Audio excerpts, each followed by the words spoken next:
Programme ਸ਼ਮਾਦਾਨ ਦੇ ਵਿੱਚ ਤੁਹਾਡਾ ਫਿਰ ਤੋਂ ਸਵਾਗਤ ਹੈ ਜੀ। ਇਸ ਵਕਤ ਤੁਸੀਂ ਰੇਡੀਓ ਪੰਜਾਬ ਟੂਡੇ ਦੇ ਬਠਿੰਡਾ ਸਟੂਡੀਓ ਦੇ ਤੋਂ ਲਾਈਵ ਜੁੜੇ ਹੋਏ ਇਹ ਪ੍ਰੋਗਰਾਮ, ਜਿਵੇਂ ਤੁਹਾਨੂੰ ਪਹਿਲਾਂ ਹੀ ਪਤਾ ਕਿ ਸੋਮਵਾਰ ਤੋਂ ਲੈ ਕੇ ਸ਼ੁੱਕਰਵਾਰ ਸ਼ਾਮ ਨੂੰ 6:30 ਦੇ ਉੱਤੇ ਲਾਈਵ ਪ੍ਰਸਾਰਿਤ ਕੀਤਾ ਜਾਂਦਾ ਹੈ। ਸੋ ਸਰਦਾਰ ਬਖਤੌਰ ਸਿੰਘ ਢਿੱਲੋਂ ਹੋਰੀ ਮੇਰੇ ਨਾਲ ਜੁੜ ਗਏ ਨੇ। ਢਿੱਲੋਂ ਸਾਹਿਬ ਸਤਿ ਸ਼੍ਰੀ ਅਕਾਲ ਜੀ। ਸਤਿ ਸ਼੍ਰੀ ਅਕਾਲ ਜੀ। ਢਿੱਲੋਂ ਸਾਹਿਬ, ਵੈਸੇ ਤਾਂ ਗੱਲ ਕਰਨੀ ਵੀ ਨਹੀਂ ਚਾਹੀਦੀ, ਲੰਘੇ ਸੱਪ ਦੀਆਂ ਲੀਹਾਂ ਨਹੀਂ ਕੁੱਟਣੀਆਂ ਚਾਹੀਦੀਆਂ, ਪਰ ਹਜੇ ਵੀ ਕਈ ਲੋਕ ਬਾਝੋਂ ਨਹੀਂ ਆਉਂਦੇ। ਕਾਰਨ ਕੀ ਹੈ ਕਿ ਪਹਿਲਾਂ ਜਦੋਂ ਆਪਾਂ ਪੱਤਰਕਾਰਤਾ, ਜਦੋਂ ਅਖਬਾਰ ਹੁੰਦੇ ਸੀ, ਟੈਲੀਵਿਜ਼ਨ ਹੁੰਦੇ ਸੀ, ਤਾਂ ਜੇ ਕੋਈ ਬੰਦਾ ਬਿਆਨ ਦਿੰਦਾ ਸੀ, ਉਸ ਵਿਅਕਤੀ ਦੀ ਅਹਿਮੀਅਤ ਦੇਖ ਕੇ ਉਹਦਾ ਬਿਆਨ ਛਪਦਾ ਸੀ ਜੀ। ਸੋਸ਼ਲ ਮੀਡੀਆ 'ਤੇ ਜਿਹਦਾ ਜੀ ਕਰਦਾ ਹੈ ਬਿਆਨ ਕੱਢ ਦਿੰਦਾ ਹੈ। ਅਗੇ ਜੀ ਜਗਰਾਓਂ ਕਿਉਂ ਰੱਖੀ, ਇਕੱਠ ਜਗਰਾਓਂ ਕਿਉਂ ਰੱਖਿਆ, ਮਹਾਪੰਚਾਇਤ ਜਗਰਾਓਂ ਕਿਉਂ ਰੱਖੀ, ਜੀ ਬੜਾ ਕੁਛ ਕਹਿਣ ਲੱਗ ਪਏ। ਚਲੋ ਇਹ ਉਹਨਾਂ ਦੀ ਬੁੱਧੀ, ਪਰ ਜਗਰਾਓਂ ਵਾਲੀ ਮਹਾਪੰਚਾਇਤ ਤੇ ਸਾਡੀਆਂ ਦੂਜੀਆਂ ਮਹਾਪੰਚਾਇਤਾਂ ਜਿੰਨੀਆਂ ਹੋ ਰਹੀਆਂ, ਇਹ ਬੜਾ ਸਾਂਝੀਵਾਲਤਾ ਦਾ ਪ੍ਰਤੀਕ ਦੇ ਰਹੀਆਂ ਨੇ। ਨਾ ਕੋਈ ਕਾਂਗਰਸੀ, ਨਾ ਅਕਾਲੀ, ਨਾ ਕੋਈ ਹਿੰਦੂ, ਨਾ ਕੋਈ ਮੁਸਲਮਾਨ, ਨਾ ਕੋਈ ਕ੍ਰਿਸਚਨ, ਨਾ ਜਾਟ, ਨਾ ਜੱਟ, ਨਾ ਸੈਣੀ। ਕੀ ਕਹੋਗੇ? ਦੇਖੋ, ਜਿੱਥੋਂ ਤੱਕ ਤਾਂ ਤੁਸੀਂ ਜਗਰਾਓਂ ਦੀ ਰੈਲੀ ਦਾ ਸਵਾਲ ਹੈ ਕਿ ਉੱਥੇ ਕਿਉਂ ਰੱਖੀ, ਇਸ ਰੈਲੀ ਨੂੰ ਰੱਖਣ ਵਾਸਤੇ ਜਿਹੜੀ ਰੈਲੀ ਦਾ ਐਲਾਨ ਕੀਤਾ ਤੇ ਰੈਲੀ ਹੋਈ ਹੈ ਜੀ, ਇਹਦੇ ਦਰਮਿਆਨ ਤੁਸੀਂ ਦੇਖ ਲਓ ਕਿ ਸਮਾਂ ਕਿੰਨਾ ਸੀ। ਇੱਕ ਦਿਨ ਭਾਵ 24 ਘੰਟੇ। ਜੀ, 24 ਘੰਟਿਆਂ ਦੇ ਸੱਦੇ ਦੇ ਉੱਤੇ ਜਗਰਾਓਂ ਖਿੱਤੇ ਦੇ ਵਿੱਚ, ਜਗਰਾਓਂ ਦੀ ਦਾਣਾ ਮੰਡੀ ਦੇ ਵਿੱਚ ਜਿੰਨੇ ਲੋਕ ਪਹੁੰਚ ਗਏ, ਜੀ, ਮੇਰਾ ਖਿਆਲ ਹੈ ਵੀ ਪੰਜਾਬ ਦੇ ਇਤਿਹਾਸ ਦੇ ਵਿੱਚ ਇਹ ਰਿਕਾਰਡ ਹੈ। ਬਿਲਕੁਲ। ਐਡੇ ਸੀਮਿਤ ਸਮੇਂ ਦੇ ਸੱਦੇ ਤੇ ਜੀ, ਇੰਨਾ ਜ਼ਿਆਦਾ ਆਪ ਮੁਹਾਰਾ ਇਕੱਠ ਹੋਣਾ, ਇਹਨੇ ਦੁਸ਼ਮਣਾਂ ਦੇ ਨਾਲ ਨਾਲ ਦੋਸਤਾਂ ਨੂੰ ਵੀ ਤੇ ਪ੍ਰਬੰਧਕਾਂ ਨੂੰ ਵੀ ਚਕਰਤ ਕਰਕੇ ਰੱਖਤਾ। ਜੀ, ਕਿ ਇੰਨੇ ਲੋਕ ਆ ਕਿਵੇਂ ਗਏ। ਇਹਦਾ ਇੱਕ ਸਭ ਤੋਂ ਵੱਡਾ ਕਾਰਨ ਹੈ ਕਿ ਜਿਹੜੀ ਜਗਰਾਓਂ ਦੀ ਧਰਤੀ ਹੈ, ਜੀ, ਜਗਰਾਓਂ ਨੂੰ ਰੋਸ਼ਨੀਆਂ ਦਾ ਸ਼ਹਿਰ ਕਿਹਾ ਜਾਂਦਾ ਹੈ। ਇਹਨੂੰ ਅਸੀਂ ਦੇਖੀਏ, ਚਾਹੇ ਜਗਰਾਓਂ ਹੋਵੇ ਤੇ ਚਾਹੇ ਹੋਵੇ ਕਿਲੀ ਚਹਿਲਾਂ ਵਾਲੀ, ਜੀ, ਇਹ ਪੰਜਾਬ ਦੇ ਐਨ ਸੈਂਟਰ 'ਚ ਪੈਂਦਾ ਹੈ। ਬਿਲਕੁਲ। 1995-96 ਦੇ ਵਿੱਚ ਜਦੋਂ ਅਕਾਲੀ ਦਲ ਨੇ 95ਵੀਂ 96 ਕਿ 97 'ਚ 75ਵੀਂ ਵਰ੍ਹੇਗੰਢ ਬਣਾਈ ਸੀ ਅਕਾਲੀ ਦਲ ਦੀ, ਜੀ, 97 ਵਾਲੀ ਚੋਣ ਤੋਂ ਪਹਿਲਾਂ ਬਣਾਈ ਸੀ। ਉਸ ਵੇਲੇ ਜਿਹੜਾ ਇਕੱਠ ਹੈ ਉਹ ਕਿਲੀ ਚਹਿਲਾਂ ਵਾਲੀ ਕੀਤਾ ਸੀ, ਜੀ, ਤੇ ਉਸ ਇਕੱਠ ਨੂੰ ਬਹੁਤ ਭਾਰੀ ਹੁੰਗਾਰਾ ਮਿਲਿਆ ਸੀ। ਉੱਥੋਂ ਪੱਤਰਕਾਰਾਂ ਨੇ, ਮੀਡੀਆ ਵਾਲਿਆਂ ਨੇ ਅੰਦਾਜ਼ਾ ਲਾਇਆ ਸੀ ਕਿ ਪੰਜਾਬ ਦੀ ਫਿਜ਼ਾ ਜਿਹੜੀ ਉਹ ਤਬਦੀਲ ਹੋ ਗਈ। ਬਾਅਦ ਦੇ ਵਿੱਚ ਤੁਸੀਂ ਫਿਰ ਇਹ ਦੇਖਿਆ ਹੋਣਾ, ਜਦੋਂ ਪੀਪਲਜ਼ ਪਾਰਟੀ ਆਫ ਪੰਜਾਬ ਬਣਾਈ ਸੀ, ਉਸੇ ਜਗ੍ਹਾ ਦੇ ਉੱਤੇ ਸਰਦਾਰ ਮਨਪ੍ਰੀਤ ਸਿੰਘ ਬਾਦਲ ਨੇ ਆਪਣਾ ਇਕੱਠ ਰੱਖਿਆ ਸੀ, ਜੀ। ਉਸ ਇਕੱਠ ਤੋਂ ਵੀ ਲੋਕਾਂ ਨੂੰ ਇਹ ਹੋ ਗਿਆ ਸੀ ਕਿ ਪੰਜਾਬ ਨੂੰ ਇੱਕ ਹੋਰ ਨਵਾਂ ਬਦਲ ਮਿਲ ਰਿਹਾ, ਜੀ। ਚਲੋ ਭਾਵੇਂ ਸੀਟ ਉਹਨਾਂ ਨੂੰ ਕੋਈ ਨਹੀਂ ਆਈ, ਲੇਕਿਨ ਉਹਨਾਂ ਦੇ ਗੱਠਜੋੜ ਨੂੰ ਜਿਹੜੀ 6-7% ਦੀ ਵੋਟ ਪਈ ਸੀ, ਜੀ, ਉਸੇ ਵੋਟ ਦਾ ਨਤੀਜਾ ਹੈ ਕਿ ਕਾਂਗਰਸ ਪਾਰਟੀ ਦੋਨੇ ਹੱਥ ਬੰਨ੍ਹ ਕੇ ਲੈ ਕੇ ਉਹਨਾਂ ਨੂੰ ਆਪਣੇ ਵਿੱਚ ਉਹਨਾਂ ਨੇ ਸ਼ਾਮਲ ਕੀਤਾ, ਜੀ, ਤੇ ਪੰਜਾਬ ਦਾ ਵਿੱਤ ਮੰਤਰੀ ਬਣਾਇਆ। ਇਹ ਤੋਂ ਬਾਅਦ ਜੇ ਆਪਾਂ ਦੇਖੀਏ, ਇਤਿਹਾਸਕ ਤੌਰ ਤੇ ਦੇਖੀਏ, ਜੀ, ਤਾਂ ਮੈਂ ਯਾਦ ਕਰੂੰਗਾ ਜਲਾਲਦੀਵਾਲ ਪਿੰਡ ਨੂੰ, ਬਰਨਾਲੇ, ਰਾਏਕੋਟ ਕੋਲੇ। ਇਹ ਜਲਾਲਦੀ ਪਿੰਡ ਉਹ ਹੈ ਜਿਹੜਾ ਬਾਬਾ ਦੁੱਲਾ ਸਿੰਘ ਜਲਾਲਦੀਵਾਲ ਦਾ ਪਿੰਡ ਹੈ, ਤੇ ਬਾਬਾ ਦੁੱਲਾ ਸਿੰਘ ਜਲਾਲਦੀਵਾਲ ਗਦਰ ਪਾਰਟੀ ਦੇ ਬਾਨੀਆਂ ਦੇ ਵਿੱਚੋਂ ਇੱਕ ਸੀ, ਜੀ।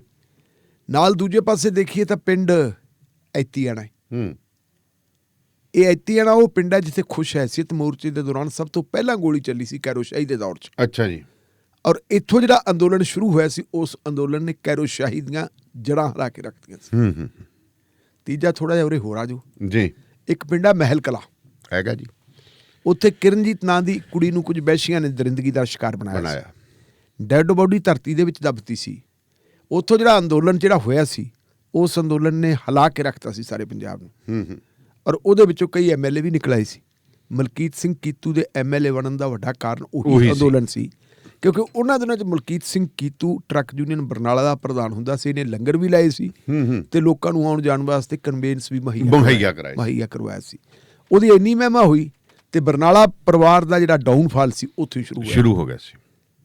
ਔਰ ਉਸੇ ਕਿਰਨਜੀਤ ਕੌਰ ਕਾਂਡ ਦੇ ਵਿੱਚ ਭਾਵੇਂ ਦੋਸ਼ੀਆਂ ਨੂੰ ਸਜ਼ਾਵਾਂ ਹੋਈਆਂ, ਲੇਕਿਨ ਇੱਕ ਉਹਦੇ ਵਿੱਚੋਂ ਹੋਰ ਐਪੀਸੋਡ ਨਿਕਲਦਾ, ਉਹ ਉਸ ਪਰਿਵਾਰ ਦੇ ਇੱਕ ਬਜ਼ੁਰਗ ਦਾ ਕਤਲ ਹੁੰਦਾ ਹੈ, ਜੀ, ਤੇ ਉਸ ਕਤਲ ਦੇ ਵਿੱਚ ਜਿਹੜੇ 3-4 ਬੰਦਿਆਂ ਨੂੰ ਫਸਾਇਆ ਗਿਆ ਸੀ ਉਹਨਾਂ ਦੇ ਵਿੱਚ ਕਿਸਾਨ ਆਗੂ ਮਨਜੀਤ ਸਿੰਘ ਧਨੇਰ ਵੀ ਸੀ। ਵੀ ਇਹਦਾ ਮਤਲਬ ਸਮਝ ਲਈਏ ਕਿ ਕਿਵੇਂ ਆਗੂਆਂ ਨੂੰ ਵੀ ਨਹੀਂ ਆਗੂਆਂ ਨੂੰ ਨਹੀਂ, ਤੁਸੀਂ ਇਹ ਦੇਖੋ ਕਿ ਉਸ ਇਲਾਕੇ ਦੀ ਅਹਿਮੀਅਤ ਕੀ ਹੈ। ਉਸ ਇਲਾਕੇ ਦੇ ਲੋਕ ਜੰਗਜੂ ਹੈ, ਉਸ ਇਲਾਕੇ ਦੇ ਲੋਕ ਲੜਾਕੂ ਹੈ।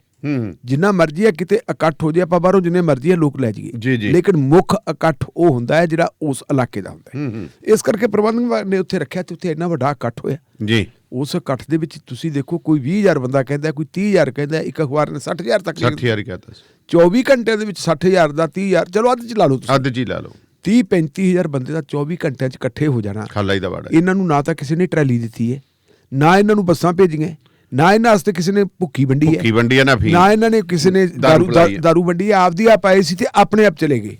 ਤੁਸੀਂ ਹੁਣ ਇਹ ਦੱਸੋ ਮੈਨੂੰ ਦਾਨੇਵਾਲੀਆ ਸਾਹਿਬ ਵੀ ਉੱਥੇ ਕਿਸੇ ਨੇ ਕੋਈ ਤਸਵੀਰ ਸੋਸ਼ਲ ਮੀਡੀਆ ਤੇ ਕਿਸੇ ਅਖਬਾਰ ਦੇ ਵਿੱਚ ਹੈ ਕਿ ਦਾਰੂ ਦੇ ਡੱਬੇ ਲਈ ਜਾਂਦੇ ਸੀ? ਨਹੀਂ ਤਾਂ ਜੇ ਕਿਤੇ ਹੁੰਦੀ ਕੀ ਕਹਿੰਦੇ ਕਾਲੀਆਂ ਸਿਆਸੀ ਰੈਲੀ, ਕਾਲੀਆਂ ਦੀ ਹੁੰਦੀ, ਕਾਂਗਰਸੀਆਂ ਦੀ ਹੁੰਦੀ, ਕਿਸੇ ਦੀ ਵੀ ਹੁੰਦੀ ਤੇ ਡੱਬੇ ਮੋਢਿਆਂ ਤੇ ਹੋਣੇ ਸੀ, ਬੱਸਾਂ ਠੇਕਿਆਂ ਅੱਗੇ ਖੜੀਆਂ ਹੋਣੀਆਂ ਸੀ, ਠੇਕਿਆਂ ਅੱਗੇ ਖੜੀਆਂ ਹੋਣੀਆਂ ਸੀ। ਹੁਣ ਅਸੀਂ ਇੱਥੋਂ ਪਤਾ ਲੱਗਦਾ ਕਿ ਲੋਕ ਜਿਹੜੇ ਹੈਗੇ ਕਿੰਨੇ ਅੱਕੇ ਪਏ ਹੈ ਕਾਲੇ ਕਾਨੂੰਨਾਂ ਤੇ ਉਹਨਾਂ ਦੇ ਵਿੱਚ ਕਿੰਨੀ ਇੱਕ ਮੁੱਠਤਾ ਹੈ ਜੀ। ਕੁਝ ਘਟਨਾਵਾਂ ਵਾਪਰੀਆਂ 26 ਜਨਵਰੀ ਨੂੰ, ਉਹ ਤੋਂ ਬਾਅਦ ਇਹਨੂੰ ਲੱਗਦਾ ਸੀ ਕਿ ਲੋਕ ਫਰਸਟ੍ਰੇਟ ਹੋ ਜਾਣਗੇ ਜੀ, ਲੇਕਿਨ ਕੱਲ੍ਹ ਵਾਲਾ ਜਿਹੜਾ ਇਕੱਠ ਦੇਖਣ ਵਾਲਾ ਸੀ ਉਹ ਤੋਂ ਪਤਾ ਲੱਗਦਾ ਕੀ ਕੁਛ ਹੈ। ਹੁਣ ਤੁਸੀਂ ਇਕੱਠ ਦੀ ਜਿਵੇਂ ਆਪਾਂ ਦੇਖੀਏ ਸਾਂਝੀਵਾਲਤਾ ਦਾ ਇਕੱਠ ਜੀ, ਇਹਦੇ ਵਿੱਚੋਂ ਕਿਹੜਾ ਤਬਕਾ ਜਿਹੜਾ ਨਹੀਂ ਸੀ ਆਇਆ? ਕਿਸਾਨ ਆਏ, ਇਹਦੇ 'ਚ ਖੇਤ ਮਜ਼ਦੂਰ ਆਏ, ਇਹਦੇ ਵਿੱਚ ਪੱਲੇਦਾਰ ਆਏ, ਇਹਦੇ ਵਿੱਚ ਆੜ੍ਹਤੀਏ ਆਏ, ਇਹਦੇ ਵਿੱਚ ਔਰਤਾਂ ਦੀ ਸ਼ਮੂਲੀਅਤ ਕਿੱਡੀ ਵੱਡੀ ਸੀ, ਬਹੁਤ ਵੱਡੀ, ਚੁੰਨੀਆਂ ਹੀ ਚੁੰਨੀਆਂ ਦਿਖਦੀਆਂ ਸੀ। ਇਹਦੇ ਵਿੱਚ ਆਮ ਦੁਕਾਨਦਾਰ ਆਏ। ਐਡਾ ਵੱਡਾ ਇਕੱਠ ਐਵੇਂ ਨਹੀਂ ਸੀ ਹੁੰਦਾ ਜੀ। ਅਗਲੀ ਗੱਲ, ਤੁਸੀਂ ਇੱਥੇ ਤਕਰੀਰਾਂ ਦੀ ਧਾਰਾ ਦੇਖੋ ਕੀ ਤਕਰੀਰਾਂ ਨੂੰ ਜੇ ਆਪਾਂ ਦੇਖੀਏ ਤਾਂ ਆਪਣੇ ਬੋਲਦੇ ਹੈ ਜੋਗਿੰਦਰ ਸਿੰਘ ਉਗਰਾਹਾਂ, ਕਹਿੰਦੇ ਜੀ ਸਾਨੂੰ ਕਹਿੰਦੇ ਹੈ ਕਿ ਕਾਨੂੰਨਾਂ ਦੇ ਵਿੱਚ ਤਬਦੀਲੀ ਕਰ ਦਿੰਦੇ ਆ, ਜਿਹੜੀ ਚੀਜ਼ ਤੁਹਾਨੂੰ ਚੰਗੀ ਨਹੀਂ ਲੱਗਦੀ ਉਹ ਤਬਦੀਲ ਕਰ ਦਿੰਦੇ ਆ। ਤੇ ਉਹ ਕਹਿੰਦਾ ਸਾਨੂੰ ਤਾਂ ਪ੍ਰਧਾਨ ਮੰਤਰੀ ਵੀ ਚੰਗਾ ਨਹੀਂ ਲੱਗਦਾ, ਉਹ ਵੀ ਬਦਲ ਦਿਓ, ਉਹਨੂੰ ਬਦਲ ਦਿਓਗੇ, ਉਹ ਬਦਲ ਦਿਓਗੇ। ਮਤਲਬ ਇਸ ਕਿਸਮ ਦੀਆਂ ਗੱਲਾਂ ਉੱਥੇ ਹੋਈਆਂ। ਬਲਬੀਰ ਸਿੰਘ ਰਾਜੇ ਵਾਲੇ ਨੇ ਜਿਹੜੀਆਂ 3-4 ਗੱਲਾਂ ਕੀਤੀਆਂ ਉਹ ਆਪਣੇ ਆਪ ਦੇ ਵਿੱਚ ਬੜੀਆਂ ਯੂਨੀਕ ਹੈ ਜੀ। ਉਹਨੇ ਨੌਜਵਾਨਾਂ ਨੂੰ ਵਧਾਈ ਦਿੱਤੀ ਹੈ। ਵਧਾਈ ਦਿੰਦਿਆਂ ਉਹਨੇ ਕਿਹਾ ਕਿ ਤੁਸੀਂ ਜ਼ਬਤ ਦੇ ਵਿੱਚ ਵੀ ਰਹੇ ਹੋ ਜੀ, ਬਾਰ-ਬਾਰ ਅਸੀਂ ਤੁਹਾਨੂੰ ਬੇਨਤੀ ਕਰਦੇ ਸੀ ਕਿ ਤੁਸੀਂ ਜ਼ਬਤ ਦੇ ਵਿੱਚ ਰਹੋ ਤੇ ਠੀਕ ਤਰੀਕੇ ਨਾਲ ਕੰਮ ਕਰੋ, ਤੁਸੀਂ ਕੰਮ ਕੀਤਾ ਹੈ। ਤੇ ਇੱਕ ਉਹਨੇ ਬਹੁਤ ਵੱਡੀ ਗੱਲ ਕਹੀ ਹੈ ਦਾਨੇਵਾਲੀਆ ਸਾਹਿਬ, ਉਹਨੂੰ ਘਟਾ ਕੇ ਨਾ ਦੇਖੋ ਜੀ, ਕਿ ਪੰਜਾਬ ਦੇ ਨੌਜਵਾਨਾਂ ਤੇ ਨਸ਼ੇੜੀ ਹੋਣ ਦਾ ਠੱਪਾ ਲੱਗਿਆ ਸੀ। ਉਹ ਤਾਂ ਲਾਇਆ ਤਾਂ ਸਿਆਸਤਦਾਨਾਂ ਨੇ ਨਹੀਂ, ਅਗਲੀ ਗੱਲ ਦੇਖੋ, ਲਾਇਆ ਸਿਆਸਤਦਾਨਾਂ ਨੇ ਸੀ ਵੀ ਨਸ਼ਾ ਲਾ ਕੇ। ਤੁਸੀਂ ਦੇਖੋ ਕਿ ਰੋਜ਼ ਪੰਜਾਬ ਦੇ ਵਿੱਚੋਂ ਇਹ ਖਬਰਾਂ ਆਉਂਦੀਆਂ ਸੀ ਕਿ ਫਲਾਣੇ ਤਾਂ 1 ਮਰ ਗਿਆ ਓਵਰਡੋਜ਼ ਨਾਲ ਤੇ ਫਲਾਣੇ ਤਾਂ 2 ਮਰ ਗਏ ਜੀ। ਕਿਤੇ ਆਉਂਦਾ ਸੀ ਕਿ ਸਿਰਿੰਜ ਵਿੱਚੇ ਰਹਿ ਗਈ। ਜਿੱਦਾਂ ਦਾ ਕਿਸਾਨ ਅੰਦੋਲਨ ਸ਼ੁਰੂ ਹੋਇਆ, ਮੈਨੂੰ ਦੱਸੋ ਓਵਰਡੋਜ਼ ਨਾਲ ਮਰਨ ਦੀ ਕੋਈ ਖਬਰ ਆਈ ਹੈ? ਨਾ। ਜਿਹੜਾ ਕਲੰਕ ਲੱਗਿਆ ਸੀ ਕਿ ਇਹ ਲੋਕ ਨਸ਼ੇੜੀ ਹੈ, ਨੌਜਵਾਨ ਨਸ਼ੇੜੀ ਹੈ, ਉਹਨਾਂ ਨੌਜਵਾਨਾਂ ਨੇ ਜਿਵੇਂ ਬੈਰੀਕੇਡ ਪੱਟ ਕੇ ਸੁੱਟੇ, ਉਹ ਆਪਣੀ ਥਾਂ ਦੇ ਉੱਤੇ ਜੀ। ਅਗਲੀ ਗੱਲ ਜਿਹੜੀ ਰਾਜੇਵਾਲ ਨੇ ਕਹੀ, ਉਹਨੇ ਕਹੀ ਸੀ ਕਿ ਮੈਂ ਪਹਿਲਾਂ ਵੀ ਬੇਨਤੀ ਕਰਦਾ ਸੀ ਕਿ ਹੁਣ ਵੀ ਬੇਨਤੀ ਕਰਦਾ ਕਿ ਅੰਦੋਲਨ ਰੱਖੋ ਸ਼ਾਂਤਮਈ। ਜੇ ਸ਼ਾਂਤਮਈ ਅੰਦੋਲਨ ਹੋਊਗਾ ਤਾਂ ਅਸੀਂ ਜਿੱਤਾਂਗੇ ਜੀ। ਤੇ ਜਦੋਂ ਇਸ ਅੰਦੋਲਨ ਦੇ ਵਿੱਚ ਗੜਬੜ ਆ ਗਈ, ਉਦੋਂ ਅਸੀਂ ਹਾਰਾਂਗੇ ਬਿਲਕੁਲ, ਫਿਰ ਮੋਦੀ ਜਿੱਤੂਗਾ।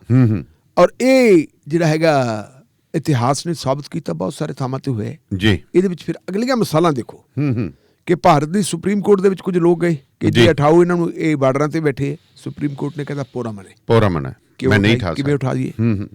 ਫਿਰ ਸਰਕਾਰ ਸੋਚੇ। UN ਨੂੰ ਦੇ ਵਿੱਚ ਇਹ ਗੱਲ ਆਈ ਕਿ ਇਹ ਅੰਦੋਲਨ ਪੁਰ ਅਮਨ ਹੈ ਤੇ ਪੁਰ ਅਮਨ ਅੰਦੋਲਨ ਨੂੰ ਚੱਲਦਾ ਰਹਿਣਾ ਚਾਹੀਦਾ ਜੀ।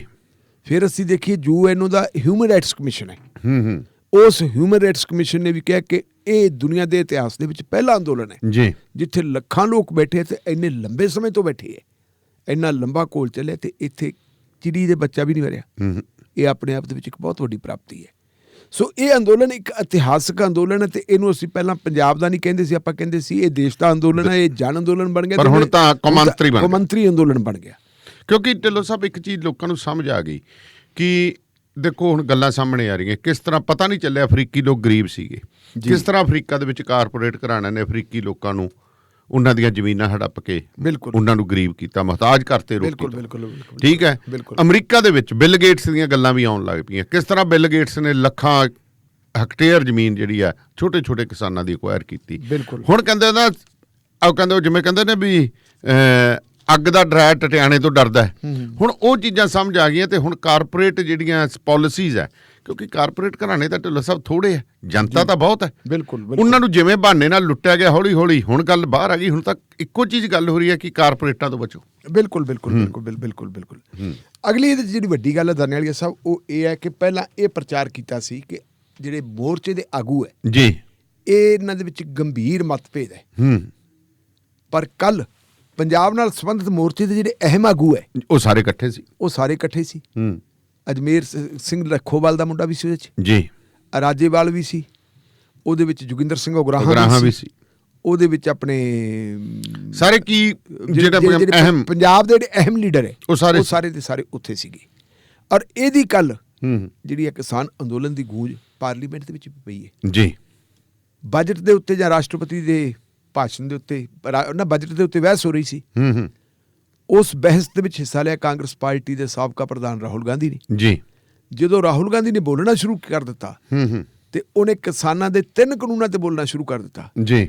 ਉਹਨੇ ਕਿਹਾ, ਪ੍ਰਧਾਨ ਮੰਤਰੀ ਨੇ ਕਿਹਾ ਸੀ ਕਿ ਕਾਨੂੰਨਾਂ ਨੂੰ ਕਾਲੇ ਤਾਂ ਕਹੀ ਜਾਂਦੇ, ਇਹਦੇ ਕੰਟੈਂਟ ਬਾਰੇ ਗੱਲ ਨਹੀਂ ਕਰਦੇ। ਤੇ ਉਹਨੇ ਕਿਹਾ, ਮੈਂ ਕੰਟੈਂਟ ਬਾਰੇ ਗੱਲ ਕਰਦਾ ਕਿ ਕੰਟੈਂਟ ਜਿਹੜਾ ਹੈਗਾ ਇਹਦਾ ਇਹ ਦੱਸਦਾ ਕਿ ਕਿੰਨਾ ਘਾਤਕ ਹੈ। ਜਦੋਂ ਉਹਨੇ ਬੋਲਣਾ ਸ਼ੁਰੂ ਕਰਤਾ ਤਾਂ ਭਾਰਤੀ ਜਨਤਾ ਪਾਰਟੀ ਦੇ ਕੁਝ ਲੋਕਾਂ ਨੇ ਕਿਹਾ, ਜੀ ਇਹਨੂੰ ਕਹੋ ਇਹ ਬਜਟ ਤੇ ਬੋਲੇ। ਉਹ ਕਹਿੰਦਾ ਨਹੀਂ ਬੋਲਦਾ, ਸਿਰਫ ਤੇ ਸਿਰਫ ਕਿਸਾਨੀ ਦੇ ਉੱਤੇ ਬੋਲੂਗਾ। ਤੇ ਉਹਨੇ ਨਾਅਰਾ ਕੀ ਦਿੱਤਾ ਸੀ, ਕਹਿੰਦੇ ਕਿਸੇ ਜ਼ਮਾਨੇ ਦੇ ਵਿੱਚ ਆਪਣੇ ਜਦੋਂ ਪਰਿਵਾਰ ਨਿਯੋਜਨ ਚੱਲਦਾ ਹੁੰਦਾ ਸੀ, ਫੈਮਿਲੀ ਪਲੈਨਿੰਗ, ਹਮ ਦੋ ਹਮਾਰੇ ਦੋ। ਤੇ ਕਿਸੇ ਨੇ ਪੁੱਛਿਆ ਵੀ ਹਮ ਦੋ ਕੌਣ ਹੈ ਤੇ ਹਮਾਰੇ ਦੋ ਕੌਣ ਹੈ, ਕਹਿੰਦਾ ਸਭ ਜਾਣਦੇ ਹੈ। ਤੇ ਫਿਰ ਇੱਕ ਜਿਹੜੇ ਹੈਗੇ ਵਜ਼ੀਰ ਸਾਹਿਬ ਉੱਠ ਪਏ, ਉਹ ਕਹਿੰਦੇ ਜੀ ਅਦਾਨੀ ਨੂੰ ਤੇ ਅੰਬਾਨੀ ਨੂੰ ਕਹਿੰਦੇ, ਉਹਨੇ ਦੱਸਤਾ, ਆਪ ਹੀ ਦੱਸਤਾ ਅੰਬਾਨੀ ਨੂੰ ਤੇ ਅਦਾਨੀ ਨੂੰ ਕਹਿੰਦੇ ਹੈ। ਹੁਣ ਜੇ ਆਪਾਂ ਅਗਲੀ ਗੱਲ ਦੇਖੀਏ ਵੀ ਹਮ ਦੋ ਤੇ ਹਮਾਰੇ ਦੋ ਕੌਣ ਹੈ, ਹਮ ਦੋ ਜਿਹੜੇ ਸਰਕਾਰ ਚਲਾਉਣ ਵਾਲੇ ਹੈ ਤੇ ਪਾਰਟੀ ਨੂੰ ਚਲਾਉਣ ਵਾਲੇ ਹੈ, ਉਹ ਹੈ ਨਰਿੰਦਰ ਮੋਦੀ ਤੇ ਅਮਿਤ ਸ਼ਾਹ। ਹਮਾਰੇ ਦੋ ਹੈ ਅਦਾਨੀ ਤੇ ਅੰਬਾਨੀ। ਬਲਵੀਰ ਸਿੰਘ ਰਾਜੇਵਾਲ ਨੇ ਵੀ ਇਹੀ ਗੱਲ ਕਹੀ ਹੈ। ਉਹ ਕਹਿੰਦੇ ਵੀ ਜਿਹੜੇ ਦੇਸ਼ ਨੂੰ ਲੁੱਟਣ ਵਾਲੇ ਗੁਜਰਾਤੀ ਹੈ ਜੀ, ਹਕੂਮਤ ਜਿਹੜੀ ਹੈਗੀ ਹੈ ਉਹ ਗੁਜਰਾਤੀਆਂ ਦੀ, 2 ਗੁਜਰਾਤੀ ਬੈਠੇ ਹੈ, ਤੇ ਜਿਹੜੇ ਲੁੱਟ ਕੇ ਕਰੋੜਾਂ ਹਜ਼ਾਰਾਂ ਕਰੋੜ ਰੁਪਏ ਲੈ ਕੇ ਬਾਹਰ ਚਲੇ ਗਏ ਉਹ ਸਾਰੇ ਦੇ ਸਾਰੇ ਗੁਜਰਾਤੀ ਹੈ। ਇਸ ਕਰਕੇ ਜਿਹੜਾ ਕੱਲ ਦੀ ਇਕੱਤਰਤਾ ਹੋਈ ਹੈ, ਇਹਨੂੰ ਇਤਿਹਾਸਕ ਪਰਿਪੇਖ ਦੇ ਵਿੱਚ ਦੇਖੀਏ ਜੀ ਤਾਂ ਇਹਨੇ ਇਹ ਸਾਬਤ ਕਰਤਾ। ਦੇਖੋ ਆਪਾਂ ਕਹਿੰਦੇ ਵੀ ਸਿੰਘੂ ਬਾਰਡਰ ਤੋਂ ਚੇਂਜ ਹੋ ਕੇ ਜਿਹੜਾ ਹੈਗਾ ਸੈਂਟਰ ਗਾਜੀਪੁਰ ਚਲਾ ਗਿਆ, ਲੇਕਿਨ ਕੱਲ ਇਹ ਦੱਸਦਾ ਕਿ ਪੰਜਾਬ ਦੇ ਲੋਕਾਂ ਦੀ ਜਿਹੜੀ ਤੜ ਹੈ ਨਾ, ਉਹ ਤੜ ਜਿਹੜੀ ਹੈਗੀ ਹੈ ਉਹ ਖਤਮ ਨਹੀਂ ਹੋਈ। ਇਹ ਤੜ ਉੱਥੇ ਦੀ ਉੱਥੇ ਕਮਾਣੀ ਵਾਲੀ ਤੜ ਹੈ। ਦੇਖੋ ਕਿੰਨੇ ਲੋਕ ਜਿਹੜੇ ਹੈਗੇ ਬਾਰਡਰਾਂ ਤੇ ਬੈਠੇ, ਉਹਦਾ ਵਾਪਸ ਨਹੀਂ ਆਏ। ਇਹ ਲੋਕ ਉਹ ਸੀ ਜਿਹੜੇ ਘਰਾਂ 'ਚ ਬੈਠੇ ਸੀ, ਉਹ ਇੱਥੇ ਆ ਗਏ, ਆਪ ਨੂੰ ਬਾਹਰ ਨਿਕਲ ਗਏ। ਔਰ ਅਗਲੇ ਦਿਨਾਂ ਦੇ ਵਿੱਚ ਜਿਹੜਾ ਜਿੰਨੀ ਕੁ ਮੈਨੂੰ ਜਾਣਕਾਰੀ ਮਿਲੇ, ਅਗਲੇ ਦਿਨਾਂ ਦੇ ਵਿੱਚ 3-4 ਰੈਲੀਆਂ ਪੰਜਾਬ 'ਚ ਹੋਰ ਹੋ ਰਹੀਆਂ ਜੀ। ਤੇ ਜਦੋਂ 3-4 ਰੈਲੀਆਂ ਉਹ ਹੋ ਗਈਆਂ ਤੇ ਫਿਰ ਤੁਸੀਂ ਦੇਖੋ ਦਿੱਲੀ ਕਿਵੇਂ ਹੱਲਦੀ ਹੈ। ਜਿਹੜੇ ਲੋਕ ਕਹਿੰਦੇ ਨੇ ਦਿੱਲੀ ਦੇ ਉੱਤੇ ਅਸਰ ਕੋਈ ਨਹੀਂ ਪੈਂਦਾ, ਪਰ ਅਸੀਂ ਫਿਰ ਇਹ ਗੱਲ ਕਹਿੰਦੇ ਹਾਂ ਕਿ ਜਿਹੜੀ ਜਦੋਂ ਕਿਸੇ ਅੰਦੋਲਨ ਦੇ ਵਿੱਚ ਵਾਇਲੈਂਸ ਆ ਜੇ, ਉਹ ਮਾੜੀ ਹੈ। ਜਦੋਂ ਕਿਸੇ ਅੰਦੋਲਨ ਦੇ ਵਿੱਚ ਲਾ ਕਾਨੂੰਨੀ ਆ ਜੇ, ਉਦੋਂ ਉਹ ਅੰਦੋਲਨ ਜਿਹੜਾ ਹੈਗਾ ਖਤਮ ਹੋਣ ਵਾਲੇ ਪਾਸੇ। ਚਲੋ ਸਰ, ਮੈਂ ਤੁਹਾਡਾ ਗੱਲ ਕਰਦੇ, ਮੋਹਾਲੀ ਤੋਂ ਇੱਕ ਵੀਡੀਓ ਵਾਇਰਲ ਹੋਈ ਇੱਕ ਫੇਸ ਦੀ ਜੀ। ਇੱਕ ਔਰਤ ਬੀਜੇਪੀ ਦੇ ਬੰਦੇ ਦੇ ਫੜਦੀ ਹੈ, ਉਹਦੇ ਮੂੰਹ ਤੇ ਥੁੱਕਦੀ ਹੈ। ਸਰ, ਉਹਦਾ ਕਿਸਾਨੀ ਨਾਲ ਕੋਈ ਲੈਣਾ ਦੇਣਾ ਨਹੀਂ। ਉਹਦੇ ਬਾਰੇ ਪਤਾ ਕੀਤਾ, ਕੋਈ ਗੈਰ ਕਾਨੂੰਨੀ ਕੰਮਾਂ ਦੇ ਵਿੱਚ ਵੀ ਉਹਦੀ ਸ਼ਮੂਲੀਅਤ ਹੈ ਜੀ। ਕਾਂਗਰਸ ਦੀ ਲੀਡਰ ਹੈ ਜੀ। ਹੁਣ ਦੇਖੋ, ਕਿਸਾਨੀ ਝੰਡੇ ਦੇ ਥੱਲੇ ਇਹੋ ਜਿਹੇ ਬੰਦੇ ਵੀ ਕੰਮ ਕਰੀ ਜਾਂਦੇ। ਤੁਸੀਂ ਵਿਰੋਧ ਕਰੋ, ਤੋੜ ਭੰਨ ਤਾਂ ਕਿਸੇ ਨੇ ਕੀਤੀ। ਹੁਣ ਤੋੜ ਭੰਨ ਕਰਾਉਣਾ ਤਾਂ ਪੋਲੀਟੀਕਲ ਪਾਰਟੀਆਂ ਦਾ ਕੰਮ ਹੈ, ਕਿਸਾਨ ਤੋੜ ਭੰਨ ਨਹੀਂ ਕਰਦਾ। ਅੱਜ ਵੀ ਜੇ ਆਪਾਂ ਦੇਖੀਏ, ਅੱਜ ਵੀ ਮੈਂ ਇੱਕ ਵੀਡੀਓ ਦੇਖ ਰਿਹਾ ਸੀ, ਰਾਜਪੁਰੇ ਤੋਂ ਆ ਰਹੀ ਹੈ, ਪਤਾ ਨਹੀਂ ਕਿੱਥੋਂ, ਉਹ ਆ ਰਹੀ ਹੈ। ਉੱਥੇ ਜਿਹੜੇ ਹੈਗੇ ਬੀਜੇਪੀ ਦੇ ਦਫ਼ਤਰ ਦੀ ਭੰਨ ਤੋੜ ਹੋ ਰਹੀ ਹੈ। ਇਹ ਜਿਹੜੀ ਇਸ ਕਿਸਮ ਦੀਆਂ ਭੰਨ ਤੋੜ ਦੀਆਂ ਕਾਰਵਾਈਆਂ, ਇਹੀ ਤਾਂ ਸਟੇਟ ਨੂੰ ਰਿਪਰੈਸ਼ਨ ਦਾ ਮੌਕਾ ਦਿੰਦੀ ਹੈ। ਆਹੀ ਤਾਂ ਗੱਲ ਹੈ, ਆਹੀ ਤਾਂ ਚੀਜ਼ ਹੈ। ਪਰ ਢਿੱਲੋਂ ਸਾਹਿਬ, ਇੱਕ ਚਰਚਾ ਹੈ ਵੀ ਦੇਖੋ ਜੀ, ਇਹ ਵੀ ਆਪਣੀ ਗੱਲ ਕਰਨੀ ਬਣਦੀ ਹੈ। ਰਾਜੇਵਾਲ ਨੂੰ ਸਿਕਿਉਰਿਟੀ ਦੇਤੀ, ਸੀਐਮ ਦੀ ਫੀਲਿੰਗ ਲੈਣ ਲੱਗ ਪਿਆ। ਉਹ ਤਾਂ ਇਹ ਸਿਕਿਉਰਿਟੀ ਕਿਉਂ ਦਿੱਤੀ ਜੀ? ਕਹਿੰਦੇ ਉਹਨੂੰ ਕੀ ਲੋੜ ਸੀ ਸਿਕਿਉਰਿਟੀ ਦੀ? ਇਹ ਦਿੱਤੀ ਵੀ ਹੈ ਕਿ ਨਹੀਂ ਦਿੱਤੀ ਹਜੇ ਸਪਸ਼ਟ ਨਹੀਂ ਆਪਣੇ ਕੋਲੇ, ਕੋਈ ਅਖਬਾਰਾਂ ਦੇ ਵਿੱਚ ਵੀ ਨਹੀਂ ਹੈਗੀ ਵੀ ਸਟੇਟ ਨੇ ਉਹਨਾਂ ਨੂੰ Z+ ਜਾਂ ਹੋਰ ਦੇਤੀ ਜੀ। ਦੇਖੋ ਗੱਲ ਕੀ ਹੈ, ਇਹਦੇ 'ਚ ਕੋਈ ਸ਼ੱਕ ਨਹੀਂ ਕਿ ਇਸ ਵੇਲੇ ਸੋਸ਼ਲ ਮੀਡੀਆ ਦੇ ਉੱਤੇ ਜਿੱਡਾ ਵੱਡਾ ਨਿਸ਼ਾਨਾ ਬਲਵੀਰ ਸਿੰਘ ਰਾਜੇਵਾਲਾ ਕੋਈ ਵੀ ਨਹੀਂ ਹੈਗਾ। ਬਿਲਕੁਲ ਸਹੀ ਗੱਲ ਹੈ। ਵਿਦੇਸ਼ੀ ਜਿਹੜਾ ਸਾਡਾ ਡਿਜੀਟਲ ਮੀਡੀਆ ਹੈ, ਉਹਦੀ ਲੈਂਗੁਏਜ ਦੇਖੋ, ਬਲਵੀਰ, ਸੁਰਜੀਤ, ਅਰਜਿੰਦਰ, ਇਸ ਕਿਸਮ ਦੀਆਂ ਧਮਕੀਆਂ ਲਗਾਤਾਰ ਇਸ ਲੈਂਗੁਏਜ ਦੇ ਵਿੱਚ ਪਤਾ ਲੱਗਦਾ ਕਿ ਇਹ ਲੈਂਗੁਏਜ ਕਿਹਨੂੰ ਪ੍ਰਮੋਟ ਕਰ ਰਹੀ ਹੈ ਤੇ ਕਾਹਦੇ ਵਾਸਤੇ ਪ੍ਰਮੋਟ ਕਰਦੀ ਹੈ। ਅਗਲਾ ਤੁਸੀਂ ਦੇਖੋ ਕਿ ਸੋਸ਼ਲ ਮੀਡੀਆ ਦੇ ਉੱਤੇ ਕਾਮਰੇਡ ਕਾਮਰੇਡ ਇੱਕ ਵਿਚਾਰਧਾਰਾ ਹੈ। ਹਾਂ। ਕਾਮਰੇਡ ਦਾ ਮਤਲਬ ਹੁੰਦਾ ਸਾਥੀ। ਮੇਰਾ ਖਿਆਲ ਹੈ ਅੱਧਿਆਂ ਨੂੰ ਤਾਂ ਇਹ ਨਹੀਂ ਪਤਾ ਹੋਣਾ। ਕਈਆਂ ਨੂੰ ਤਾਂ ਇਹ ਨਹੀਂ ਪਤਾ ਵੀ ਇਹ ਕਾਮਰੇਡ ਹੁੰਦੇ ਕੀ ਹੈ। ਹੂੰ। ਕਾਮਰੇਡ ਦਾ ਮਤਲਬ ਹੈ ਸਾਥੀ। ਕੋਈ ਵੀ ਹੋਵੇ, ਜੇ ਜੇਲ੍ਹ ਦੇ ਵਿੱਚ 4 ਬੰਦੇ ਰਹਿੰਦੇ ਤਾਂ ਇੱਕ ਦੂਜੇ ਦੇ ਕਾਮਰੇਡ ਨੇ, ਉਹ ਸਾਥੀ ਹੈ। ਉਹਨਾਂ ਦੀ ਵਿਚਾਰਧਾਰਾ ਹੈ ਇੱਕ। ਹੂੰ। ਜਿਵੇਂ ਸਾਡੀ ਵਿਚਾਰਧਾਰਾ, ਕਿਸੇ ਦੀ ਕੋਈ ਵਿਚਾਰਧਾਰਾ, ਹਰ ਬੰਦੇ ਦੀ ਵਿਚਾਰਧਾਰਾ। ਜਿਹੜੇ ਬੰਦੇ ਦੇ ਦਿਮਾਗ ਨਹੀਂ ਲੱਗਿਆ ਹੁੰਦਾ ਵਿਚਾਰਧਾਰਾ ਉਹਦੀ ਨਹੀਂ ਹੁੰਦੀ। ਕਿਸੇ ਬੰਦੇ ਦੀ ਵਿਚਾਰਧਾਰਾ ਹੋ ਸਕਦੀ ਹੈ, ਤੁਹਾਡੇ ਨਾਲ ਉਹਦੇ ਕੋਈ ਮਤਭੇਦ ਹੋ ਸਕਦੇ ਆਪਦੀ ਥਾਂ ਤੇ, ਲੇਕਿਨ ਜਿਸ ਢੰਗ ਦੇ ਨਾਲ ਉਹਨੂੰ ਬਦਨਾਮ ਕੀਤਾ ਜਾ ਰਿਹਾ, ਤੇ ਜਦੋਂ ਕੋਈ ਬੰਦਾ ਕੌਮਾਂਤਰੀ ਪ੍ਰਸਿੱਧੀ ਹਾਸਲ ਕਰ ਜੇ ਜੀ, ਉਹਦੇ ਦੁਸ਼ਮਣ ਵੀ ਉਨੇ ਵੱਧਦੇ ਆ। ਕਈ ਵਾਰੀ ਉਹ ਲੋਕ ਹੁੰਦੇ ਆ ਜਿਨ੍ਹਾਂ ਨੂੰ ਪਤਾ ਹੁੰਦਾ ਕਿ ਇਸ ਬੰਦੇ ਨੂੰ ਟਾਰਗੇਟ ਕੀਤਾ ਜਾਂਦਾ ਹੈ, ਤੇ ਜਿਹੜੇ ਬੰਦੇ ਟਾਰਗੇਟ ਕਰਨ ਵਾਲੇ ਹੁੰਦੇ ਆ ਉਹਨਾਂ ਨਾਲ ਦੁਸ਼ਮਣੀ ਕੱਢਣੀ ਹੁੰਦੀ ਹੈ, ਤੇ ਗੜਬੜ ਕੋਈ ਹੋਰ ਕਰ ਜਾਂਦਾ ਹੈ, ਸਿਰ ਉਹਨਾਂ ਦੇ ਲੱਗ ਜਾਂਦੇ। ਦੂਜੀ ਗੱਲ ਇਹ ਹੈ ਜੀ, ਇਹਨਾਂ ਹਾਲਾਤਾਂ ਦੇ ਵਿੱਚ ਜਦੋਂ ਬੰਦੇ ਨੇ ਭਾਰਤ ਸਰਕਾਰ ਨੂੰ ਵਕਤ ਪਾਇਆ ਹੋਇਆ, ਅੰਦੋਲਨ ਦੇ ਲੀਡਰ ਸਾਰੇ ਬਰਾਬਰ ਹੈ, ਲੇਕਿਨ ਬਰਾਬਰ ਦੇ ਲੀਡਰਾਂ ਨੇ ਵੀ ਉਹਨੂੰ ਆਪਦਾ ਆਗੂ ਮੰਨਿਆ ਹੋਇਆ। ਉਹਦੀ ਤਕਰੀਰ ਤੁਸੀਂ ਦੇਖੋ, ਨੇ ਕਿਹਾ ਕਿ ਮੈਂ ਬਹੁਤ ਪ੍ਰਧਾਨ ਮੰਤਰੀ ਦੇਖੇ ਹੈ। ਇੰਦਰਾ ਗਾਂਧੀ ਦੇ ਨਾਲ ਵੀ ਦੁੱਧ ਦੇ ਮੋਰਚੇ ਦੇ ਉੱਤੇ ਅਸੀਂ ਨੈਗੋਸ਼ੀਏਸ਼ਨ ਕੀਤੀ ਸੀ ਤੇ ਜਿੱਤ ਪ੍ਰਾਪਤ ਕੀਤੀ ਸੀ, ਪਰ ਉਹ ਕਹਿੰਦੇ ਵੀ ਐਡਾ ਝੂਠਾ ਪ੍ਰਧਾਨ ਮੰਤਰੀ ਕਦੇ ਨਹੀਂ ਦੇਖਣਾ ਜਿਹੜਾ ਸਾਡਾ ਹੋਣ ਵਾਲਾ ਹੈ। ਇੱਕ ਪ੍ਰਧਾਨ ਮੰਤਰੀ ਨੂੰ ਬੰਦਾ ਚੁਣੌਤੀ ਦੇ ਰਿਹਾ ਹੈ, ਉਹਦਾ ਕੱਦ ਵੁੱਟ ਕੇ ਜੇ ਖੁਦਾ ਨਾ ਖਾਸਤਾ ਕੱਲ ਨੂੰ ਕੋਈ ਮੇਰੇ ਵਰਗਾ ਮਲੰਗ ਚੱਕ ਕੇ ਉਹਦੇ ਗੋਲੀ ਮਾਰ ਦੇ, ਸਟੇਟ ਦਾ ਬਣੂਗਾ ਕੀ? ਇਹ ਸਟੇਟ ਦੀ ਜ਼ਿੰਮੇਵਾਰੀ ਹੈ ਆਪਣੇ ਨਾਗਰਿਕਾਂ ਨੂੰ ਪ੍ਰੋਟੈਕਟ ਕਰਨਾ। ਇਹ ਸਿਆਸੀ ਲੋਕਾਂ ਦੀ ਜ਼ਿੰਮੇਵਾਰੀ ਨਹੀਂ ਹੈ, ਜਿਹੜੀ ਆਪਾਂ ਸਟੇਟ ਦੀ ਗੱਲ ਕਰ ਰਹੇ ਹਰ ਚੀਜ਼। ਇਹ ਤਾਂ ਸਟੇਟ, ਇਹਦੇ ਚ ਕੋਈ ਕੈਪਟਨ ਅਮਰਿੰਦਰ ਸਿੰਘ ਨਹੀਂ, ਕੋਈ ਨਰਿੰਦਰ ਮੋਦੀ ਨਹੀਂ, ਤਾਂ ਸਟੇਟ ਨੇ ਦੇਖਣਾ ਕਿ ਜਿਸ ਨਾਗਰਿਕ ਦੀ ਜਾਨ ਨੂੰ ਖਤਰਾ ਹੈ ਉਹਨੂੰ ਪ੍ਰੋਟੈਕਸ਼ਨ ਦਿੱਤੀ ਜਾਵੇ। ਉਹਨੂੰ ਇੱਥੇ ਦੇਖੋ ਤੁਸੀਂ, ਪੰਜਾਬ ਦੇ ਵਿੱਚ ਇੱਕ ਲੰਮੀ ਦਾੜੀ ਵਾਲਾ ਸੂਰੀ ਹੈ, ਸਵੇਰ ਤੋਂ ਲੈ ਕੇ ਸ਼ਾਮ ਤੱਕ ਉਹ ਜ਼ਹਿਰ ਉਗਲਦਾ ਹੈ। ਉਹਨੂੰ ਸਿਕਿਉਰਿਟੀ ਇਸ ਕਰਕੇ ਦਿੱਤੀ ਹੈ ਕਿ ਜੇ ਕਿਸੇ ਨੇ ਉਹਨੂੰ ਮਾਰਤਾ, ਉਹ ਨਾਲ ਦੀ ਨਾਲ ਹੀ ਸਾਰਾ ਸਟੇਟ ਗਵਰਨਮੈਂਟ ਤੇ ਆ ਪੈਣਾ। ਆ ਸੁਖਪਾਲ ਸਿੰਘ ਸਰਾਭ ਮੁੰਡਾ ਬਠਿੰਡੇ ਵਾਲਾ ਹੈ, ਇਹਨੇ ਕੁਛ ਗੱਲ ਇਹੋ ਜਿਹੀ ਕਹੀ ਸੀ, ਉਹਦੇ ਤੇ ਕੇਸ ਵੀ ਰਜਿਸਟਰ ਹੋਇਆ, ਲੇਕਿਨ ਉਹਦੀ ਜਾਨ ਨੂੰ ਬਚਾਉਣ ਵਾਸਤੇ ਸਿਕਿਉਰਿਟੀ ਉਹਨੂੰ ਵੀ ਦਿੱਤੀ ਗਈ। ਬਹੁਤ ਸਾਰੇ ਇੱਥੇ ਆਪਾਂ ਦੇਖੇ ਹੋਣੇ ਬੜੇ ਤੀਜੇ ਦਰਜੇ ਦੇ ਲੀਡਰ ਹੈ। ਤੀਜੇ ਦਰਜੇ ਦੇ ਲੀਡਰ ਤੁਸੀਂ ਸਭ ਤੋਂ ਵੱਡੀ ਗੱਲ ਲੈ ਲਓ, ਆਪਣਾ ਉਹ ਜਿਹੜਾ ਆਇਆ ਸੀਗਾ ਪਾਕਿਸਤਾਨ ਵਾਲਾ ਮੁੰਡਾ, ਉੱਥੇ ਜਿਹੜਾ ਅੱਤਵਾਦੀ ਸੀਗਾ ਮੁੰਬਈ ਗੋਲੀ ਕਾਂਡ 'ਚ, ਤੇ ਉਹਨੂੰ ਕਿੰਨੀ ਸਿਕਿਉਰਿਟੀ ਦਿੱਤੀ ਗਈ ਸੀ ਜੇਲ੍ਹ 'ਚ, ਨਾਲੇ ਅੱਤਵਾਦੀ ਸੀ ਨਾਲੇ ਸਜ਼ਾ ਯਾਫਤਾ ਸੀ। ਕਸਾਬ ਉਹ ਦੇਣੀ ਸੀ ਫਿਰ, ਕਿਉਂਕਿ ਕਾਨੂੰਨ ਦੇ ਮੁਤਾਬਕ ਉਹਨੂੰ ਜੋ ਮਰਜ਼ੀ ਕਰ ਦਿਓ। ਬੜੇ ਲੋਕ ਵੱਡੇ ਜਿਨ੍ਹਾਂ ਦੇ ਉੱਤੇ 20-30 ਕਤਲਾਂ ਦੀਆਂ FIR ਕੇਸ ਰਜਿਸਟਰ ਹੁੰਦੇ, ਪਰ ਉਹਨਾਂ ਨੂੰ ਇਹ ਥੋੜਾ ਵੀ ਤੋੜ ਕੇ ਲੈ ਜਾਂਦੇ, ਉਹਨਾਂ ਨੂੰ ਬਖਤਰਬੰਦ ਗੱਡੀਆਂ 'ਚ ਲੈ ਕੇ ਜਾਂਦੇ। ਬਿਲਕੁਲ, ਜਿੰਨੀ ਦੇਰ ਤੱਕ ਉਹਨੂੰ ਕੋਈ ਕਾਨੂੰਨ ਸਜ਼ਾ ਨਹੀਂ ਦਿੰਦਾ, ਉਨੀ ਦੇਰ ਤੱਕ ਉਹਦੀ ਜਾਨ ਬਚਾਉਣੀ ਜ਼ਰੂਰੀ ਹੈ। ਇੱਥੇ ਵੀ ਜਿਹੜੀਆਂ ਖਬਰਾਂ ਆ ਰਹੀਆਂ, ਮੈਂ ਵੀ ਦੇਖ ਰਿਹਾ ਸੀ ਉਹ ਖਬਰਾਂ, ਇਹਨਾਂ ਖਬਰਾਂ ਦੇ ਵਿੱਚ ਇਹ ਆ ਰਿਹਾ ਕਿ ਅਸਲ ਦੇ ਵਿੱਚ ਜਦੋਂ ਇਹ ਇਕੱਠ ਹੋ ਗਿਆ ਤਾਂ ਉਸ ਵੇਲੇ ਸਵੇਰੇ ਮੇਰੀ ਇੱਕ ਪ੍ਰਬੰਧਕ ਨਾਲ ਗੱਲ ਹੋਈ ਸੀ। ਉਹਨੇ ਕਿਹਾ ਕਿ ਸਾਡੇ ਕੋਲੇ ਸਾਡਾ ਜਿਹੜਾ ਸਟੇਜ ਲੱਗੀ ਸੀ ਉਹ ਆ ਕੇ ਪੁਲਿਸ ਨੇ ਪਟਵਾਤੀ ਸੀ। ਜਿਹੜਾ ਲੁਧਿਆਣਾ ਰੇਂਜ ਦੇ IG ਹੈ ਮਿਸਟਰ ਨੌਨਿਹਾਲ ਸਿੰਘ, ਔਰ SSP ਹੈ ਜਿਹੜੇ ਜਗਰਾਉਂ ਦੇ, ਉਹ ਆਏ। ਉਹਨਾਂ ਨੇ ਕਿਹਾ ਵੀ ਇਕੱਠ ਬਹੁਤ ਜ਼ਿਆਦਾ ਹੋ ਜਾਣੇ। ਕਹਿੰਦੇ ਸਿੱਖਿਆ ਜੀ ਇਹਨਾਂ ਨੂੰ ਕਹਿੰਦੇ ਤੁਹਾਨੂੰ ਕੀ ਪਤਾ, ਸਾਨੂੰ ਪਤਾ, ਸਾਡੇ ਕੋਲ ਰਿਪੋਰਟਾਂ ਆ ਰਹੀਆਂ ਕਿ ਲੋਕਾਂ 'ਚ ਉਤਸ਼ਾਹ ਕਿੰਨਾ, ਔਰ ਇਹਦੇ ਵਾਸਤੇ ਇਹਨਾਂ ਲੀਡਰਾਂ ਦੀ ਜਿਹੜੀ ਹੈਗੀ ਸਿਕਿਉਰਿਟੀ ਬਹੁਤ ਜ਼ਰੂਰੀ ਹੈ। ਉਹਨਾਂ ਨੇ ਪਟਾ ਕੇ ਤੇ ਦੁਬਾਰਾ ਫੇਰ ਲਵਾਈ, ਸਟੇਜ ਲਵਾਈ। ਇਹ ਬੜਾ ਕੁਛ ਹੁੰਦਾ, ਇੱਕ ਸਟੇਟ ਦੀ ਜ਼ਿੰਮੇਵਾਰੀ ਹੈ। ਰੱਬ ਨਾ ਕਰੇ ਉੱਥੇ ਕੋਈ ਗੱਲ, ਕੋਈ ਐਵੇਂ ਜੁੱਤਾ ਮਾਰੇ ਚੱਕ ਕੇ ਲੋਕ ਉਹਨੂੰ ਢਾਹ ਲੈਣ, ਲਾ ਹੋ ਜੇ, ਉੱਥੇ ਉਹ ਬੰਦੇ ਨੂੰ ਮਾਰ ਦੇਣ। ਚਲੋ ਆਪਾਂ ਉਹੀ ਗੱਲ ਕਰਦੇ ਵੀ ਸ਼ਰਾਰਤੀ ਅਨਸਰ ਨੂੰ ਹੀ ਉੱਥੇ ਉਹਦਾ ਕੁਝ ਸ਼ਰਾਰਤੀ ਅਨਸਰ ਹੀ ਕਰਦਾ ਹੁੰਦਾ, ਇਹ ਜੀ ਗੜਬੜ ਕਰਦਾ ਹੁੰਦਾ। ਉਹਦੇ ਤੋਂ ਉਹਨੂੰ ਪ੍ਰੋਟੈਕਸ਼ਨ ਦੇਣੀ ਹੈ, ਸਟੇਟ ਦੀ ਜ਼ਿੰਮੇਵਾਰੀ ਹੈ, ਸਟੇਟ ਦੇ ਦੀ ਹੈ। ਮੈਂ ਤਾਂ ਕਹਿੰਦਾ ਉਹਨੂੰ ਦੇਣੀ ਚਾਹੀਦੀ ਹੈ, ਮਿਲੀ ਜਾਂ ਨਾ ਮਿਲੀ ਨਹੀਂ, ਸਗੋਂ ਇਸ ਵੇਲੇ ਲੋੜ ਹੈ ਕਿ ਜਿਹੜਾ ਇਕੱਲਾ ਨਾ ਸਿਰਫ ਬਲਵੀਰ ਸਿੰਘ ਰਾਜੇਵਾਲ, ਜਿੰਨੇ ਵੀ ਲੀਡਰ ਜਿਨ੍ਹਾਂ ਨੂੰ ਥ੍ਰੈਟ ਹੈ ਉਹਨਾਂ ਨੂੰ ਜ਼ਰੂਰ ਸਿਕਿਉਰਿਟੀ ਦੇਣੀ ਚਾਹੀਦੀ ਹੈ। ਢਿੱਲੋਂ ਸਾਹਿਬ, ਇੱਕ ਚਰਚਾ ਹੁੰਦੀ ਸੀ ਮਗਰਮੱਛ ਦੇ ਹੰਝੂ ਜੀ, ਹੁਣ ਕਹਿੰਦੇ ਸੋਸ਼ਲ ਮੀਡੀਆ ਤੇ ਕਹਿਣ ਲੱਗ ਪਏ ਵੀ ਮੋਦੀ ਹੰਝੂ ਜਾਂ ਪ੍ਰਧਾਨ ਮੰਤਰੀ ਹੰਝੂ ਕਿਆ ਕਰੇ ਜਾਣਗੇ, ਇਹਨਾਂ ਹੰਝੂਆਂ ਦਾ ਕੀ ਕਰੀਏ, ਕੀ ਹੈ ਕਹਾਣੀ ਸਾਰੇ ਹੰਝੂਆਂ ਪਿੱਛੇ? ਦੇਖੋ, ਗੱਲ ਇਹ ਕਿ ਰਾਜ ਸਭਾ ਦੇ ਮੈਂਬਰ ਬੜਾ ਲੰਬਾ ਸਮਾਂ ਉਹ ਵਜ਼ੀਰ ਵੀ ਰਹੇ ਹੈ, ਕੇਂਦਰ ਦੇ ਵਿੱਚ ਜੰਮੂ ਕਸ਼ਮੀਰ ਦੇ ਮੁੱਖ ਮੰਤਰੀ ਵੀ ਰਹੇ ਹੈ, ਰਾਜ ਸਭਾ ਦੇ ਵਿੱਚ ਵਿਰੋਧੀ ਧਿਰ ਦੇ ਆਗੂ ਵੀ ਰਹੇ ਹੈ, ਮਿਸਟਰ ਗੁਲਾਮ ਨਬੀ ਆਜ਼ਾਦ ਜੀ, ਉਹਨਾਂ ਸਮੇਤ 4 ਜਾਣੇ ਜਿਹੜੇ ਜੰਮੂ ਕਸ਼ਮੀਰ ਨਾਲ ਸੰਬੰਧਿਤ ਰਾਜ ਸਭਾ ਦੇ ਮੈਂਬਰ, ਉਹਨਾਂ ਦੀ ਰਿਟਾਇਰਮੈਂਟ ਸੀ। ਰਿਟਾਇਰਮੈਂਟ ਦੇ ਮੌਕੇ ਦੇ ਉੱਤੇ ਜਦੋਂ ਉਹਨਾਂ ਨੂੰ ਵਿਦਾਇਗੀ ਦਿੱਤੀ ਜਾਂਦੀ ਹੈ, ਉਸ ਵੇਲੇ ਸਾਡੇ ਪ੍ਰਧਾਨ ਮੰਤਰੀ ਸਾਹਿਬ ਵੀ ਬੋਲੇ। ਪ੍ਰਧਾਨ ਮੰਤਰੀ ਸਾਹਿਬ ਬੋਲਦਿਆਂ ਇੱਕਦਮ ਉਹਨਾਂ ਦਾ ਗਲਾ ਜਿਹੜਾ ਹੈਗਾ ਭਰਨਾ ਸ਼ੁਰੂ ਹੋ ਗਿਆ, ਅੱਖਾਂ ਦੇ ਵਿੱਚ ਹੰਝੂ ਆ ਗਏ। ਉਹਨਾਂ ਨੇ ਜ਼ਿਕਰ ਕੀਤਾ ਕਿ ਮੇਰੇ ਗੁਜਰਾਤ ਦੇ ਕੁਝ ਟੂਰਿਸਟ ਗਏ ਸੀਗੇ ਕਸ਼ਮੀਰ 'ਚ, ਔਰ ਉਹਨਾਂ ਦੀ ਉੱਥੇ ਮਤਲਬ ਜਿਹੜੀ ਹੈਗੀ ਹੈ ਅਸੈਸੀਨੇਸ਼ਨ ਹੋ ਗਈ ਸੀ, ਕਤਲ ਹੋ ਗਏ ਸੀ। ਤੇ ਮੈਨੂੰ ਜਦੋਂ ਗੱਲ ਕੀਤੀ, ਕਹਿੰਦੇ ਉਦੋਂ ਇਹ ਬ੍ਰੇਕ ਡਾਊਨ ਹੋਇਆ ਵਾ ਸੀ, ਗੁਲਾਮ ਨਬੀ ਆਜ਼ਾਦ ਰੋ ਰਿਹਾ ਸੀ, ਤੇ ਐਂ ਕਰਕੇ ਜੀ ਉਹਨਾਂ ਦਾ ਗਲ ਭਰ ਆਇਆ। ਬਾਅਦ ਦੇ ਵਿੱਚ ਉਹਦਾ ਵੀ ਗਲ ਭਰ ਹੈ। ਇਹਨੂੰ ਲੋਕਾਂ ਨੇ ਮਨੁੱਖੀ ਸੁਭਾਅ ਦੇ ਮੁਤਾਬਕ ਲਿਆ ਕਿ ਬੰਦਾ ਇਹੋ ਜਾਂਦਾ ਹੈ। ਲੇਕਿਨ ਨਾਲ ਦੀ ਨਾਲ ਕੁਝ ਕਿੰਤੂ ਪ੍ਰੰਤੂ ਵੀ ਸ਼ੁਰੂ ਹੋ ਗਏ ਜੀ। ਸਭ ਤੋਂ ਵੱਡਾ ਕਿੰਤੂ ਪ੍ਰੰਤੂ ਇਹ ਹੋ ਗਿਆ ਕਿ 200 ਤੋਂ ਉੱਪਰ ਕਿਸਾਨ ਇਸ ਅੰਦੋਲਨ ਦੇ ਵਿੱਚ ਸ਼ਹੀਦ ਹੋ ਗਏ। ਲੇਕਿਨ ਰਾਸ਼ਟਰਪਤੀ ਦੇ ਭਾਸ਼ਣ ਦੇ ਵਿੱਚ ਕਿਸੇ ਦਾ ਨਾਂ ਦਰਜ ਨਹੀਂ ਸੀ। ਹਰਸਿਮਰਤ ਕੌਰ ਬਾਦਲ ਨੇ ਵਾਜਬ ਕਹੀ ਇਹ ਗੱਲ ਜੀ ਕਿ ਇੰਨੇ ਬੰਦੇ ਮਰ ਗਏ, ਤੁਸੀਂ ਰਾਸ਼ਟਰਪਤੀ ਦੇ ਭਾਸ਼ਣ ਦੇ ਵਿੱਚ ਇਹ ਤਾਂ ਪਾਉਂਦੇ ਕਿ ਸਾਨੂੰ ਅਫਸੋਸ ਹੈ ਸਾਡੇ ਨਾਗਰਿਕ ਸ਼ਹੀਦ ਹੋ ਰਹੇ ਆ। ਅਗਲੀ ਗੱਲ ਪ੍ਰਧਾਨ ਮੰਤਰੀ ਸਾਹਿਬ ਨੇ ਜਵਾਬ ਦਿੱਤਾ ਕਿਤੇ ਉਹਨਾਂ ਦਾ ਜ਼ਿਕਰ ਨਹੀਂ। ਲੇਕਿਨ ਜਿਵੇਂ ਕਿ ਰਾਜੇਵਾਲ ਨੇ ਕਿਹਾ ਕਿ ਇਹ ਅੰਦੋਲਨ ਦੀ ਸਫਲਤਾ ਦਾ ਨਤੀਜਾ ਹੈ ਜੀ ਕਿ ਜਿਨ੍ਹਾਂ ਨੂੰ ਅੱਤਵਾਦੀ ਵੱਖਵਾਦੀ ਖਾਲਿਸਤਾਨੀ ਕਹਿੰਦੇ ਸੀ ਤੇ ਪ੍ਰਧਾਨ ਮੰਤਰੀ ਨੂੰ ਇਹ ਕਹਿਣ ਵਾਸਤੇ ਮਜਬੂਰ ਹੋਣਾ ਪਿਆ ਕਿ ਇਹ ਅੰਦੋਲਨ ਪਵਿੱਤਰ ਹੈ। ਇਹ ਲੋਕਾਂ ਦੇ ਮਤਲਬ ਜਿਹੜਾ ਏਕੇ ਦਾ ਇੱਕ ਨਤੀਜਾ ਸੀ।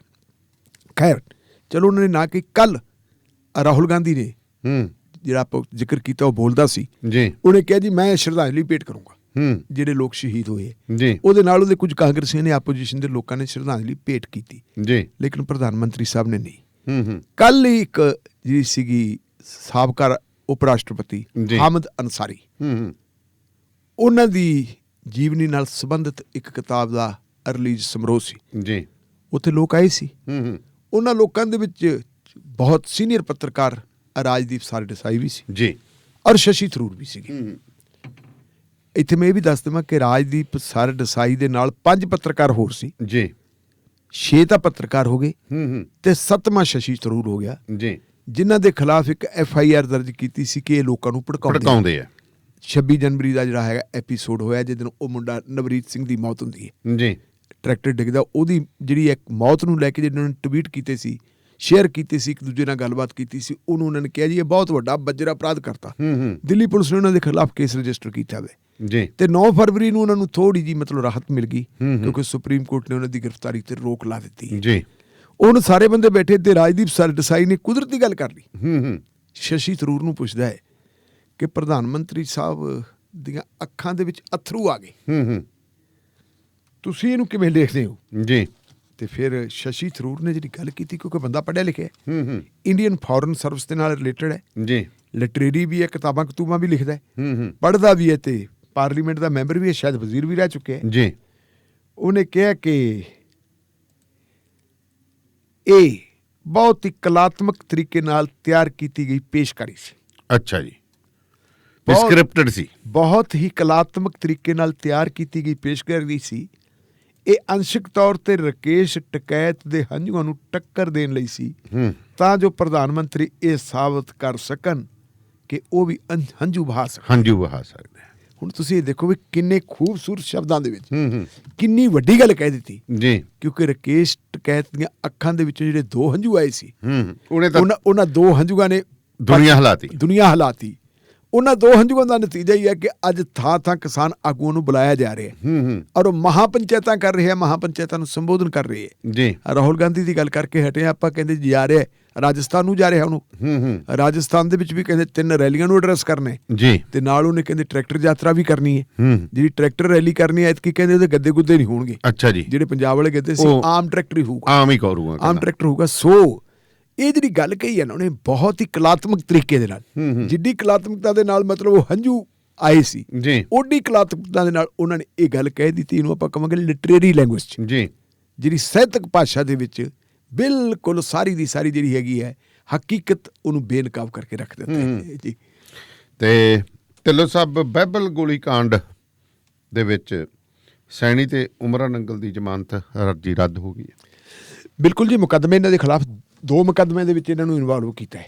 ਇੱਕ ਤਾਂ ਜਿਹੜਾ ਕੋਟਕਪੂਰੇ ਘਟਨਾਕ੍ਰਮ ਹੋਇਆ ਸੀ ਉਹਦੇ 'ਚ ਜੀ ਤੇ ਦੂਜਾ ਬਾਈਬਲ ਕਲਾਂ ਗੋਲੀ ਕਾਂਡ 'ਚ। ਇਹਦਾ ਬੇਸ ਕੀ ਹੈ ਜੀ?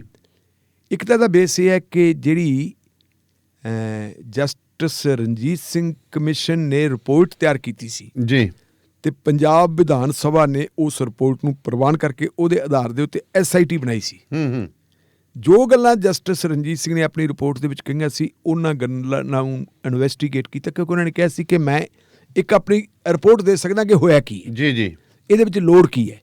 ਲੇਕਿਨ ਤਫਤੀਸ਼ ਜਿਹੜੀ ਹੈਗੀ ਕੋਈ ਜੱਜ ਨਹੀਂ ਕਰ ਸਕਦਾ ਜੀ, ਤਫਤੀਸ਼ ਪੁਲਿਸ ਨੇ ਕਰਨੀ ਹੁੰਦੀ ਹੈ। ਤੇ ਉਦੋਂ ਇੱਕ SIT ਬਣਾ ਦਿੱਤੀ ਸੀ। ਉਸ SIT ਦੇ ਮੁਖੀ ਭਾਵੇਂ ਪ੍ਰਬੋਧ ਕੁਮਾਰ ਸੀ, ਬਿਊਰੋ ਆਫ ਇਨਵੈਸਟੀਗੇਸ਼ਨ ਦੇ ਉਸ ਵੇਲੇ ਦੇ DGP ਜੀ, ਲੇਕਿਨ ਬਾਅਦ ਦੇ ਵਿੱਚ ਉਹਨਾਂ ਦੀ ਟਰਾਂਸਫਰ ਹੋ ਗਈ ਸੀ ਤੇ ਉਹ ਤੋਂ ਬਾਅਦ ਕੰਵਰ ਵਿਜੇ ਪ੍ਰਤਾਪ ਸਿੰਘ ਜੀ ਕੰਵਰ ਵਿਜੇ ਪ੍ਰਤਾਪ ਸਿੰਘ ਨੇ ਜਿਹੜੀ ਤਫਤੀਸ਼ ਕੀਤੀ, ਉਸ ਤਫਤੀਸ਼ ਦੇ ਵਿੱਚ ਇੱਕ ਚੀਜ਼ ਬੜੀ ਸਾਹਮਣੇ ਉੱਭਰ ਕੇ ਆਈ ਜੀ ਕਿ ਇਹ ਇੱਕ ਸਾਜ਼ਿਸ਼ ਸੀ। ਸਾਜ਼ਿਸ਼ ਦੇ ਸੂਤਰਧਾਰ ਕੌਣ ਸੀ ਜੀ। ਇਹ ਜਾਣਨ ਲਈ ਜਦੋਂ ਇੰਟਰੋਗੇਸ਼ਨ ਹੋਈ ਤੇ ਇਹਦੇ ਵਿੱਚ ਇੱਕ ਇਨਸਪੈਕਟਰ ਇਨਵੋਲਵ ਸੀ ਜਿਹਦਾ ਨਾਂ ਹੈ ਪ੍ਰਦੀਪ ਸਿੰਘ ਜੀ। ਮੁਲਜ਼ਮਾਂ ਦੇ ਵਿੱਚ ਨਾਂ ਉਹਦਾ ਵੀ ਸੀ।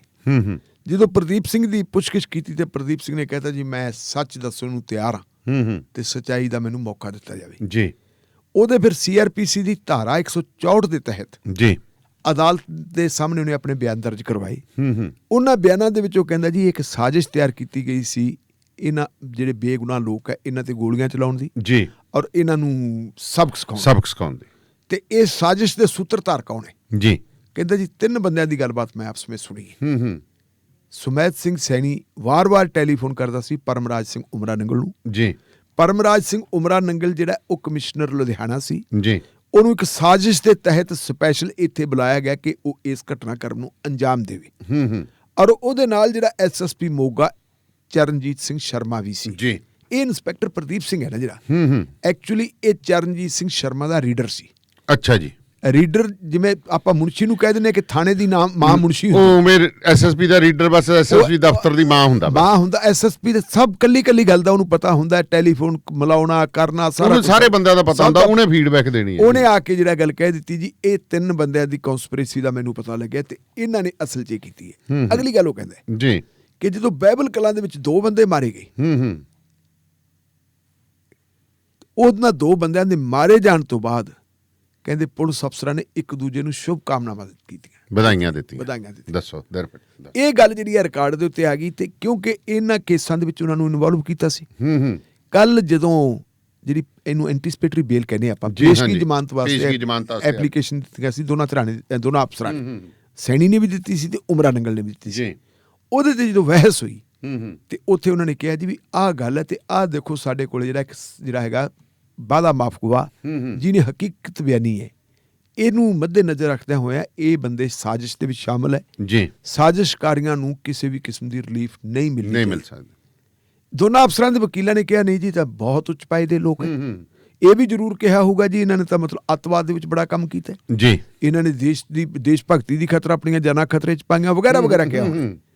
ਲੇਕਿਨ ਜਿਹੜੇ ਸਰਕਾਰ ਦੇ ਵਕੀਲ ਸੀ ਜੀ ਦਾਨੇਵਾਲੀਆ ਸਾਹਿਬ, ਜਿਹੜੀ ਉਹਨਾਂ ਨੇ ਗੱਲ ਕਹੀ ਹੈ ਨਾ ਉਹ ਬਹੁਤ ਇੰਪੋਰਟੈਂਟ ਹੈ। ਅੱਛਾ ਜੀ। ਉਹ ਕਹਿੰਦੇ ਜੀ ਇਹ ਗੱਲ ਇੱਥੇ ਨਹੀਂ ਮੁੱਕਦੀ, ਇਹਨਾਂ ਬੰਦਿਆਂ ਦੀ ਬੇਲ ਨਹੀਂ ਹੋਣੀ ਚਾਹੀਦੀ, ਇਹਨਾਂ ਦੀ ਕਸਟੋਡੀਅਲ ਇੰਟਰੋਗੇਸ਼ਨ ਜ਼ਰੂਰੀ ਹੈ ਜੀ। ਕਹਿੰਦੇ ਕਿਉਂ ਜ਼ਰੂਰੀ ਹੈ? ਕਹਿੰਦੇ ਬਹੁਤ ਵੱਡੇ ਬੰਦੇ ਇਹਦੇ 'ਚ ਇਨਵੋਲਵ ਹੈ ਜਿਨ੍ਹਾਂ ਨੂੰ ਹੋਰ ਵੀ ਮੁਲਜ਼ਮ ਉਹ ਹੁਣ DGP ਤੋਂ ਵੱਡਾ ਬੰਦਾ ਕੌਣ ਹੈ? ਕੋਈ ਨਹੀਂ ਨਾ ਹੈਗੇ। ਉਹ ਫਿਰ ਨੇਤਾ ਗਾਣਾ ਗਏ, ਉਹ ਨੇਤਾ ਗਾਣਾ ਉਹ ਹੈਗੇ। ਉਹਨਾਂ ਦਾ ਅਸੀਂ ਨਾਂ ਨਹੀਂ ਲੈ ਸਕਦੇ ਕਿਉਂਕਿ ਜੇ ਅਸੀਂ ਨਾਂ ਲਵਾਂਗੇ ਤਾਂ ਫਿਰ ਇਹ ਮੰਨਿਆ ਜਾਊਗਾ ਕਿ ਜੀ ਇਹ ਤਾਂ ਪਹਿਲਾਂ ਤੋਂ ਬਣੀ ਹੋਈ ਸਾਜ਼ਿਸ਼ ਹੈ। ਬਿਲਕੁਲ ਸਮਝਣ ਵਾਲੇ ਸਾਰੇ ਸਮਝਦੇ ਜਿਵੇਂ ਵੀ ਹਮ ਦੋ ਤੇ ਹਮਾਰੇ ਦੋ ਬਿਲਕੁਲ ਵੀ ਉਹ ਹਮ ਦੋ ਦਾ ਚਲਾਉਣਾ ਹੈ ਤੇ ਹਮਾਰੇ ਦੋ ਕੌਣ, ਉਹਨਾਂ ਨੇ ਆਪ ਹੀ ਦੱਸਦਾ ਸੀ, ਉਵੇਂ ਦੱਸਣਾ ਨਹੀਂ ਚਾਹੁੰਦੇ। ਲੇਕਿਨ ਸਮਝਣ ਵਾਲੇ ਸਮਝਦੇ ਕਿ ਉਹ ਕੌਣ ਹੈ। ਇਸ ਕਰਕੇ ਜਿਹੜੇ ਇਹ ਬਾਈਬਲ ਕਲਾਂ ਗੋਲੀ ਕਾਂਡ ਹੈ, ਇਹ ਬਾਈਬਲ ਕਲਾਂ ਗੋਲੀ ਕਾਂਡ ਜਿਸ ਪੜਾਅ ਤੇ ਪਹੁੰਚ ਗਿਆ, ਇਹਦੇ ਤੇ ਅਗਲੇ ਦਿਨਾਂ ਦੇ ਵਿੱਚ ਹੋਰ ਵੱਡੇ ਖੁਲਾਸੇ ਹੋਣਗੇ ਜੀ ਔਰ ਵੱਡੀਆਂ ਖਬਰਾਂ ਹੋਣਗੀਆਂ।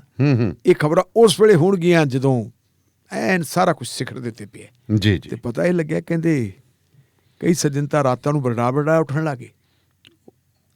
ਹੋ ਜਾਂਦਾ ਕਈ ਵਾਰੀ, ਹਾਂ ਹੁੰਦਾ ਹੈ, ਅਕਸਰ ਹੁੰਦਾ ਜਦੋਂ ਪਤਾ ਹੁੰਦਾ ਕਿ ਆਹ ਜਿਹੜਾ ਹੈਗਾ ਆ ਗੁਨਾਹ ਹੋਇਆ। ਤਾਈਆਂ ਸਿੰਘਾਂ ਨੂੰ ਹੱਥ ਪਾਉਂਦੇ ਨੇ। ਹਾਂ ਇਹ ਆਹੀ ਕਹਿੰਦੇ ਤਾਈਆਂ ਸਿੰਘਾਂ ਨੂੰ ਹੱਥ ਪੈ ਲੈਣ ਦਿਓ। ਬਿਲਕੁਲ ਸਿੰਘਾਂ ਨੂੰ ਹੱਥ ਪੈਂਦਾ ਰੌਲਾ ਆਪਦੇ ਲਈ ਪਾਉਂਦੇ, ਲੋਕਾਂ ਲਈ ਨਹੀਂ। ਉਹ ਸਿੰਘਾਂ ਵਾਸਤੇ ਜਿਹੜੇ ਤਰਲੋ ਮੱਛੀ ਹੋ ਰਹੇ ਨਾ, ਹਾਂ ਕਿ ਕਿਸੇ ਨਾ ਕਿਸੇ ਤਰੀਕੇ ਸਿੰਘਾਂ ਨੂੰ 6 ਮਹੀਨਿਆਂ ਨੂੰ ਸਰਕਾਰ ਆਈ ਲਈ ਕਿ 8 ਮਹੀਨਿਆਂ ਨੂੰ, ਇਹਦਾ ਰੌਲਾ ਸਿਰਫ ਇਹੀ ਹੈ।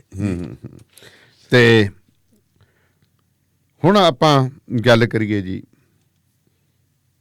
ਕੁਸ਼ਿਆਰੀ। ਹੁਣ ਕੁਸ਼ਿਆਰੀ ਬਾਰੇ ਵੀ ਦੱਸ ਦਿਓ ਤੇ ਉਹਦੀ ਸਵਾਰੀ ਬਾਰੇ ਵੀ ਦੱਸ ਦਿਓ। ਕਹਿੰਦੇ ਉੱਡਣ ਖਟੋਲਾ ਉੱਡਣ ਹੀ ਨਹੀਂ ਦਿੱਤਾ ਕਿ ਕਿਹਨੇ ਨਹੀਂ ਉੱਡਣ ਦਿੱਤਾ। ਜਦੋਂ ਅਸੀਂ ਕੁਸ਼ਿਆਰੀ ਦੀ ਗੱਲ ਕਰਦੇ ਹਾਂ ਤੇ ਇੱਕ ਵਾਰੀ ਖਬਰ ਲੱਗੀ ਸੀ ਕੁਸ਼ਿਆਰੀ ਦੀ ਹੁਸ਼ਿਆਰੀ। ਯਾਦ ਹੈ ਨਾ? ਬਿਲਕੁਲ ਯਾਦ ਹੈ। ਇਹ ਉਦੋਂ ਦੀ ਖਬਰ ਹੈ ਜਦੋਂ ਮਹਾਰਾਸ਼ਟਰ ਦੇ ਵਿੱਚ ਚੋਣਾਂ ਹੋ ਗਈਆਂ ਸੀ। ਭਾਰਤੀ ਜਨਤਾ ਪਾਰਟੀ ਸਭ ਤੋਂ ਵੱਡੀ ਪਾਰਟੀ ਬਣੀ ਸੀ ਜੀ। ਉਹਦੇ ਨਾਲ ਮਿਲ ਕੇ ਚੋਣਾਂ ਲੜਨ ਵਾਲੀ ਜਿਹੜੀ ਸ਼ਿਵ ਸੈਨਾ ਹੈ ਉਹ ਆਕੜ ਗਈ ਸੀ ਜੀ। ਸ਼ਿਵ ਸੈਨਾ ਵਾਲਿਆਂ ਨੇ ਕਿਹਾ ਸੀਗਾ ਕਿ 2019 ਦੀਆਂ ਪਾਰਲੀਮੈਂਟ ਦੀਆਂ ਚੋਣਾਂ ਤੋਂ ਪਹਿਲਾਂ ਜਦੋਂ ਅਮਿਤ ਸ਼ਾਹ ਸਾਡੇ ਘਰੇ ਆਇਆ ਜੀ, ਉਧਵ ਠਾਕਰੇ ਦੇ, ਤੇ ਉਹਨੇ ਆ ਕੇ ਕਿਹਾ ਸੀ ਜੀ ਅਗਲੀ ਸਰਕਾਰ ਦੇ ਵਿੱਚ ਆਪਾਂ ਵੰਡ ਕੇ ਚੀਫ ਮਿਨਿਸਟਰ ਬਣਾਵਾਂਗੇ ਜੀ। ਇੱਕ ਵਾਰੀ ਤੁਹਾਡਾ ਤੇ ਅੱਧਾ ਟਾਈਮ ਸਾਡਾ ਤੇ ਅੱਧਾ ਟਾਈਮ ਤੁਹਾਡਾ। ਤੇ ਉਹਨਾਂ ਨੇ ਕਹਿੰਦਾ ਜੀ ਸਾਡੀ ਵਾਰੀ ਹੈ ਜੀ। ਦਵਿੰਦਰ ਫੜਨਵੀਸ ਪਿਛਲੇ 5 ਸਾਲ ਕੱਟ ਗਏ ਤੇ ਹੁਣ ਸਾਨੂੰ ਬਣਾਓ। ਪਰ ਉਹ ਕਹਿੰਦੇ ਵੀ ਨਹੀਂ, ਤੁਹਾਡੇ ਕੋਲ ਤਾਂ ਸੀਟਾਂ ਘੱਟ ਆਈਆਂ ਜੀ। ਉਹਨਾਂ ਨੇ ਕਹਿਤਾ ਜੀ ਅਸੀਂ ਤਾਂ ਮੁੱਖ ਮੰਤਰੀ ਤਾਂ ਆਪਦਾ ਬਣਾਵਾਂਗੇ, ਤੁਸੀਂ ਵਜ਼ੀਰ ਵਗੈਰਾ ਜਿਹੜੇ ਲੈਣੇ ਬਣਾ ਲੈ ਲਓ। ਲਓ। ਉਹ ਆਕੜ ਗਏ ਜੀ। ਆਕੜ ਕੇ ਉਹ ਘਰੇ ਬਹਿ ਗਏ ਤੇ ਫਿਰ ਸੰਜੇ ਰਾਊਤ ਜਿਹੜਾ ਉਹਨਾਂ ਦਾ ਸੰਕਟ ਮੋਦੀ ਨਾਲ ਸ਼ਰਦ ਪਵਾਰ ਨਾਲ ਗਿੱਟ ਮਿੱਟ ਕਰਕੇ ਤੇ ਉਹਨਾਂ ਦੀ ਹਮਾਇਤ ਲੈ ਕੇ ਤੇ ਇਹ ਕਹਿਤਾ ਜੀ ਸਰਕਾਰ ਤਾਂ ਅਸੀਂ ਬਣਾਵਾਂਗੇ ਜੀ। ਤੇ ਭਾਰਤੀ ਜਨਤਾ ਪਾਰਟੀ ਵਾਲਿਆਂ ਨੇ ਕਿਹਾ ਵੀ ਹੁਣ ਕਰੀਏ ਕੀ। ਉਹਨਾਂ ਨੇ ਜੀ ਅਜੀਤ ਪਵਾਰ ਜਿਹੜਾ ਸ਼ਰਦ ਪਵਾਰ ਦਾ ਭਤੀਜਾ ਉਹਨੂੰ ਪੱਟ ਲਿਆ। ਅੱਛਾ ਜੀ। ਉਹਨੂੰ ਪੱਟ ਲਿਆ ਜਾਂ ਮਤਲਬ ਉਹ ਇੱਕ ਡਰਾਮਾ ਸੀ। ਹਾਂ, ਡਰਾਮਾ ਜਿਹਾ ਸੀ ਉਹ ਤਾਂ। ਡਰਾਮਾ ਜਿਹਾ ਸੀ। ਉਹ ਪੱਟ ਕੇ ਉਹਨੂੰ ਕਹਿ ਦਿੱਤਾ ਜੀ ਲਓ ਸਾਡੇ ਕੋਲੇ ਸਾਰਾ ਕੁਝ ਆ ਗਿਆ। ਤੇ ਜਿਹੜੀ ਅਸੈਂਬਲੀ ਸਸਪੈਂਡ ਰਾਸ਼ਟਰਪਤੀ ਰਾਜ ਲੱਗਿਆ ਹੋਇਆ ਸੀ, ਰਾਸ਼ਟਰਪਤੀ ਰਾਜ ਹਟਾਉਣ ਵਾਸਤੇ ਪਹਿਲਾਂ ਤਾਂ ਗਵਰਨਰ ਤੋਂ ਕਰਾਈ ਸਿਫਾਰਿਸ਼ ਵੀ ਬਹਾਲ ਕੀਤੀ। ਭਗਤ ਸਿੰਘ ਹੁਸ਼ਿਆਰੀ ਇਹੀ ਗਵਰਨਰ ਸਾਹਿਬ ਸੀ। ਇਹਨਾਂ ਨੇ ਸਿਫਾਰਿਸ਼ ਕੀਤੀ, ਪਹਿਲੀ ਹੁਸ਼ਿਆਰੀ ਤਾਂ ਉਹ ਕਰਤੀ। ਉਹ ਹੁਸ਼ਿਆਰੀ ਕੀਤੀ ਤੇ ਅੱਧੀ ਰਾਤ ਨੂੰ ਕਹਿੰਦੇ ਜੀ ਫਿਰ ਉਠਾਇਆ ਰਾਸ਼ਟਰਪਤੀ ਸਾਹਿਬ ਨੂੰ ਵੀ ਲਓ ਜੀ ਸਿਫਾਰਿਸ਼ ਆ ਗਈ ਹੈ ਤੇ ਤੁਸੀਂ ਪ੍ਰੈਜ਼ੀਡੈਂਟ ਰੂਲ ਹੈ ਜਿਹੜਾ ਹਟਾ ਦਿਓ। ਉਹਨਾਂ ਨੇ ਪ੍ਰੈਜ਼ੀਡੈਂਟ ਰੂਲ ਹਟਾਤਾ ਤੇ ਸਵੇਰੇ ਮਤਲਬ ਸੂਰਜ ਦੀ ਟਿੱਕੀ ਚੜ੍ਹਨ ਤੋਂ ਪਹਿਲਾਂ ਹੀ ਸਰਕਾਰ ਬਣਾ ਦਵਿੰਦਰ ਫੜਨਵੀਸ ਤੇ ਜਿਹੜਾ ਹੈਗਾ ਅਜੀਤ ਪਵਾਰ ਉਹਨਾਂ ਨੂੰ ਮੁੱਖ ਮੰਤਰੀ ਤੇ ਡਿਪਟੀ ਮੁੱਖ ਮੰਤਰੀ ਦੀ ਚੁਕਾਤੀ ਸਹੁੰ। ਤੇ ਉਹਦਾ ਨਤੀਜਾ ਕੀ ਹੋਇਆ?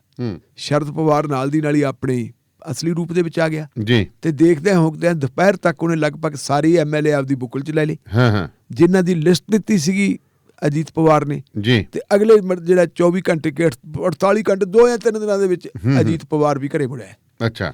ਤੇ ਉਹਦਾ ਕੀ ਹੋਇਆ ਨਤੀਜਾ ਕਿ ਸਰਕਾਰ ਬਣ ਗਈ ਉੱਥੇ ਸ਼ਿਵ ਸੈਨਾ ਦੀ, ਕਾਂਗਰਸ ਦੀ ਤੇ ਐਨਸੀਪੀ ਦੀ ਸਾਂਝੀ ਜੀ ਕੋਲੀਸ਼ਨ ਬਣ ਗਈ ਤੇ ਉਧਵ ਠਾਕਰੇ ਬਣ ਗਿਆ ਉਹਦਾ ਮੁੱਖ ਮੰਤਰੀ।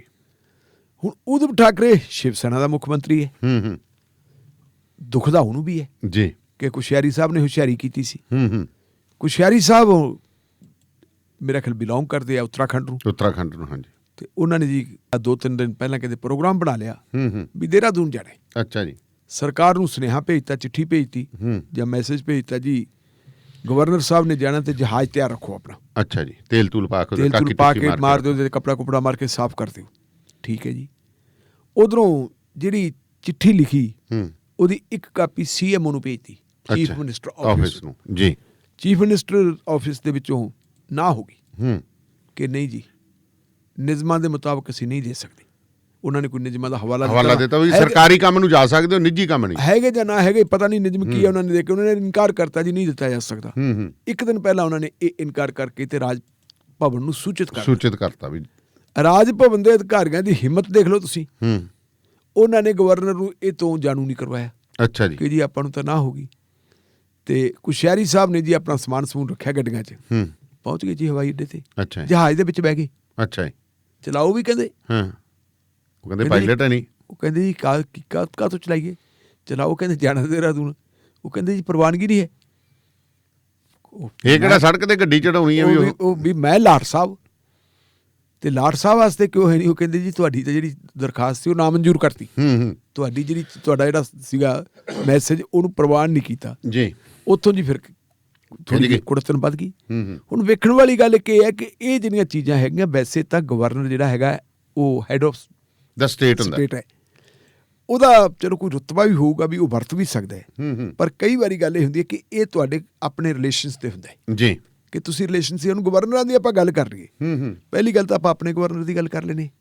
ਬਦਨੌਰ ਸਾਹਿਬ ਹੈ, ਕਹਿੰਦੇ ਜੀ ਮੁੱਖ ਮੰਤਰੀ ਨਾਲ ਸੰਬੰਧ ਬੜੇ ਵਧੀਆ ਸੀ ਪਰ ਕਿਉਂਕਿ ਗਵਰਨਰ ਕੇਂਦਰ ਦਾ ਪ੍ਰਤੀਨਿਧ ਹੈ, ਜੋ ਕੇਂਦਰ ਕਹੂਗਾ ਗਵਰਨਰ ਨੂੰ ਉਹੀ ਕਰਨਾ ਪੈਣਾ। ਗਵਰਨਰ ਸਾਹਿਬ ਨੂੰ ਆਪਣੀ ਵਿਧਾਨ ਸਭਾ ਦੇ ਵਿੱਚੋਂ ਜਿਹੜਾ ਇਹ ਬਿੱਲ ਪਾਸ ਕੀਤੇ ਸੀ 3 ਮੁੱਖ ਮੰਤਰੀ ਸਾਰੇ ਐਮਐਲਏ ਨੂੰ ਨਾਲ ਲੈ ਕੇ ਤੁਰ ਗਿਆ ਜੀ ਵੀ ਆ ਲਓ ਜੀ ਰਾਸ਼ਟਰਪਤੀ ਸਾਹਿਬ ਕੋਲ ਭੇਜ ਦਿਓ ਤੇ ਅੱਜ ਤੱਕ ਭੇਜੇ ਨਹੀਂ। ਤੇ ਹੁਣ ਦੁਬਾਰਾ ਵਿਧਾਨ ਸਭਾ ਨੂੰ ਫਿਰ ਜੋੜਨਾ ਪੈਣਾ ਹੈ ਉਹਨਾਂ ਬਿੱਲਾਂ ਨੂੰ ਦੁਬਾਰਾ ਪਾਸ ਕਰਨ ਵਾਸਤੇ ਤਾਂ ਕਿ ਫਿਰ ਕਾਨੂੰਨੀ ਤੌਰ ਦੇ ਉੱਤੇ ਪਾਬੰਦ ਆ। ਹੁਣ ਭੇਜਣਾ ਹੀ ਉਹਨੂੰ ਭੇਜਣਾ ਹੀ ਪਊਗਾ। ਇੰਨਾ ਜਿਹੜਾ ਉਹਨਾਂ ਨੇ ਰੇੜਕਾ ਪਾਇਆ ਤੇ ਹੁਣ ਜੇ ਆਪਾਂ ਦੇਖੀਏ ਸਰਕਾਰ ਦੇ ਨਾਲ ਉਹਨਾਂ ਦੇ ਸੰਬੰਧ ਸੁਖਾਵੇਂ ਤਾਂ ਰਹੇ ਨਹੀਂ। ਦੂਜੇ ਦੇਖੀਏ ਆਪਾਂ ਜਗਦੀਪ ਧਨਖੜ ਜੀ ਹੈ ਜੀ, ਉਹ ਬੰਗਾਲ ਦੇ ਰਾਜਪਾਲ ਜੀ। ਤੇ ਬੰਗਾਲ ਦੇ ਰਾਜਪਾਲ ਸਾਹਿਬ ਨੇ ਜਿਹੜਾ ਆਪਣਾ ਰਾਜ ਭਵਨ ਹੈ ਉਹ ਤਾਂ ਇਉਂ ਲੱਗਦਾ ਜਿਵੇਂ RSS ਦਾ ਦਫ਼ਤਰ ਹੋਵੇ। ਅੱਛਾ ਜੀ। ਜਿਹੜਾ ਮਰਜ਼ੀ ਆ ਜੇ ਨਹੀਂ ਜੋ ਉੱਥੋਂ ਮਤਲਬ ਜਿਹੜੀ ਸਾਰੀ ਗੱਲਬਾਤ ਉਹ ਐਂ ਕਰਦੇ ਹੈ ਕਿ ਇੱਕ ਕਾਨੂੰਨੀ ਜਿਹਨੂੰ ਆਪਾਂ ਸੰਵਿਧਾਨਕ ਮੁਖੀ ਹੋਣ ਦੇ ਨਾਤੇ ਜੀ RSS ਦੇ ਵਰਕਰ ਵਜੋਂ ਕੰਮ ਕਰਦੇ। ਦੱਸੋ ਮਮਤਾ ਬੈਨਰਜੀ ਨੂੰ ਠਿੱਠ ਕਰਨ ਦੇ ਵਿੱਚ ਕੋਈ ਕਸਰ ਹੀ ਨਹੀਂ ਛੱਡਦੇ। ਔਰ ਮਮਤਾ ਬੈਨਰਜੀ ਕਈ ਵਾਰੀ ਉਹਨਾਂ ਦੀ ਆਪਸ ਵਿੱਚ ਤਲਕਲਾਮੀ ਵੀ ਹੋਈ ਜੀ। ਇੱਕ ਦੂਜੇ ਦੇ ਖਿਲਾਫ ਲਿਖਤ ਪੜਤ ਵੀ ਹੁੰਦੀ ਰਹਿੰਦੀ ਹੈ। ਇਸ ਕਿਸਮ ਦੇ ਜਿਹੜੇ ਜਦੋਂ ਸਾਡੇ ਰਿਲੇਸ਼ਨ ਚੰਗੇ ਨਾ ਰਹਿਣ ਉਦੋਂ ਫਿਰ ਕੁਦਰਤੀ ਤੌਰ ਤੇ ਜਿਹੜੀਆਂ ਇਸ ਕਿਸਮ ਦੀਆਂ ਫੈਸਿਲਿਟੀਜ਼ ਹੁੰਦੀਆਂ ਕਾਹਨੂੰ ਮਿਲਦੀਆਂ, ਨਹੀਂ ਮਿਲਦੀਆਂ। ਕੀਤੀ ਸੀ ਹੁਸ਼ਿਆਰੀ ਤੇ ਕੁਸ਼ਿਆਰੀ ਸਾਹਿਬ ਨੂੰ ਪੁੱਠੀ ਪੈ ਗਈ ਜੀ। ਚਲੋ ਇਹਦੇ ਚ ਹੁੰਦਾ ਕੁਸ਼ਿਆਰੀ ਕੁਛ ਕੀ ਸਵਾਰੀ ਨਹੀਂ ਉੱਡ ਪਾਈ ਹੈ। ਹਾਂ, ਇਹਦਾ ਮਤਲਬ ਇਹ ਤਾਂ ਕਹਿ ਸਕਦੇ ਆਪਾਂ ਵੀ ਉਹਨਾਂ ਨੇ ਫਲਾਈਟ ਤਾਂ ਹੋਰ ਲੈ ਲਈ ਸੀ, ਕਮਰਸ਼ੀਅਲ ਫਲਾਈਟ ਲੈ ਲਈ ਹੋਣੀ ਹੈ ਨਾ, ਉਹ ਲੈ ਕੇ ਚਲੇ ਗਏ। ਲੇਕਿਨ ਜਿਹੜੀ ਆ ਵੀ ਜਹਾਜ਼ ਦੇ ਵਿੱਚ ਬਹਿ ਗਿਆ ਬੰਦਾ ਤੇ ਜਹਾਜ਼ ਉੱਡਿਆ ਨਾ, ਇਹਦੇ ਨਾਲ ਮਤਲਬ ਥੋੜਾ ਜਿਹਾ ਰੈਪੂਟੇਸ਼ਨ ਦਾ ਫਰਕ ਤਾਂ ਪੈਂਦਾ ਨਾ। ਬਿਲਕੁਲ ਜੀ। ਸੋ ਪ੍ਰੋਗਰਾਮ ਸ਼ਮਾਦਾਨ ਨੂੰ ਇੱਥੇ ਹੀ ਸਮਾਪਤ ਕਰਦੀ ਤੁਹਾਡੇ ਤੋਂ ਮੈਂ ਆਗਿਆ ਚਾਹਾਂਗਾ ਜੀ। ਸੋ ਫਿਰ ਜੁੜਾਂਗੇ ਸੋਮਵਾਰ ਨੂੰ। ਮਿਹਰਬਾਨੀ, ਸ਼ੁਕਰੀਆ।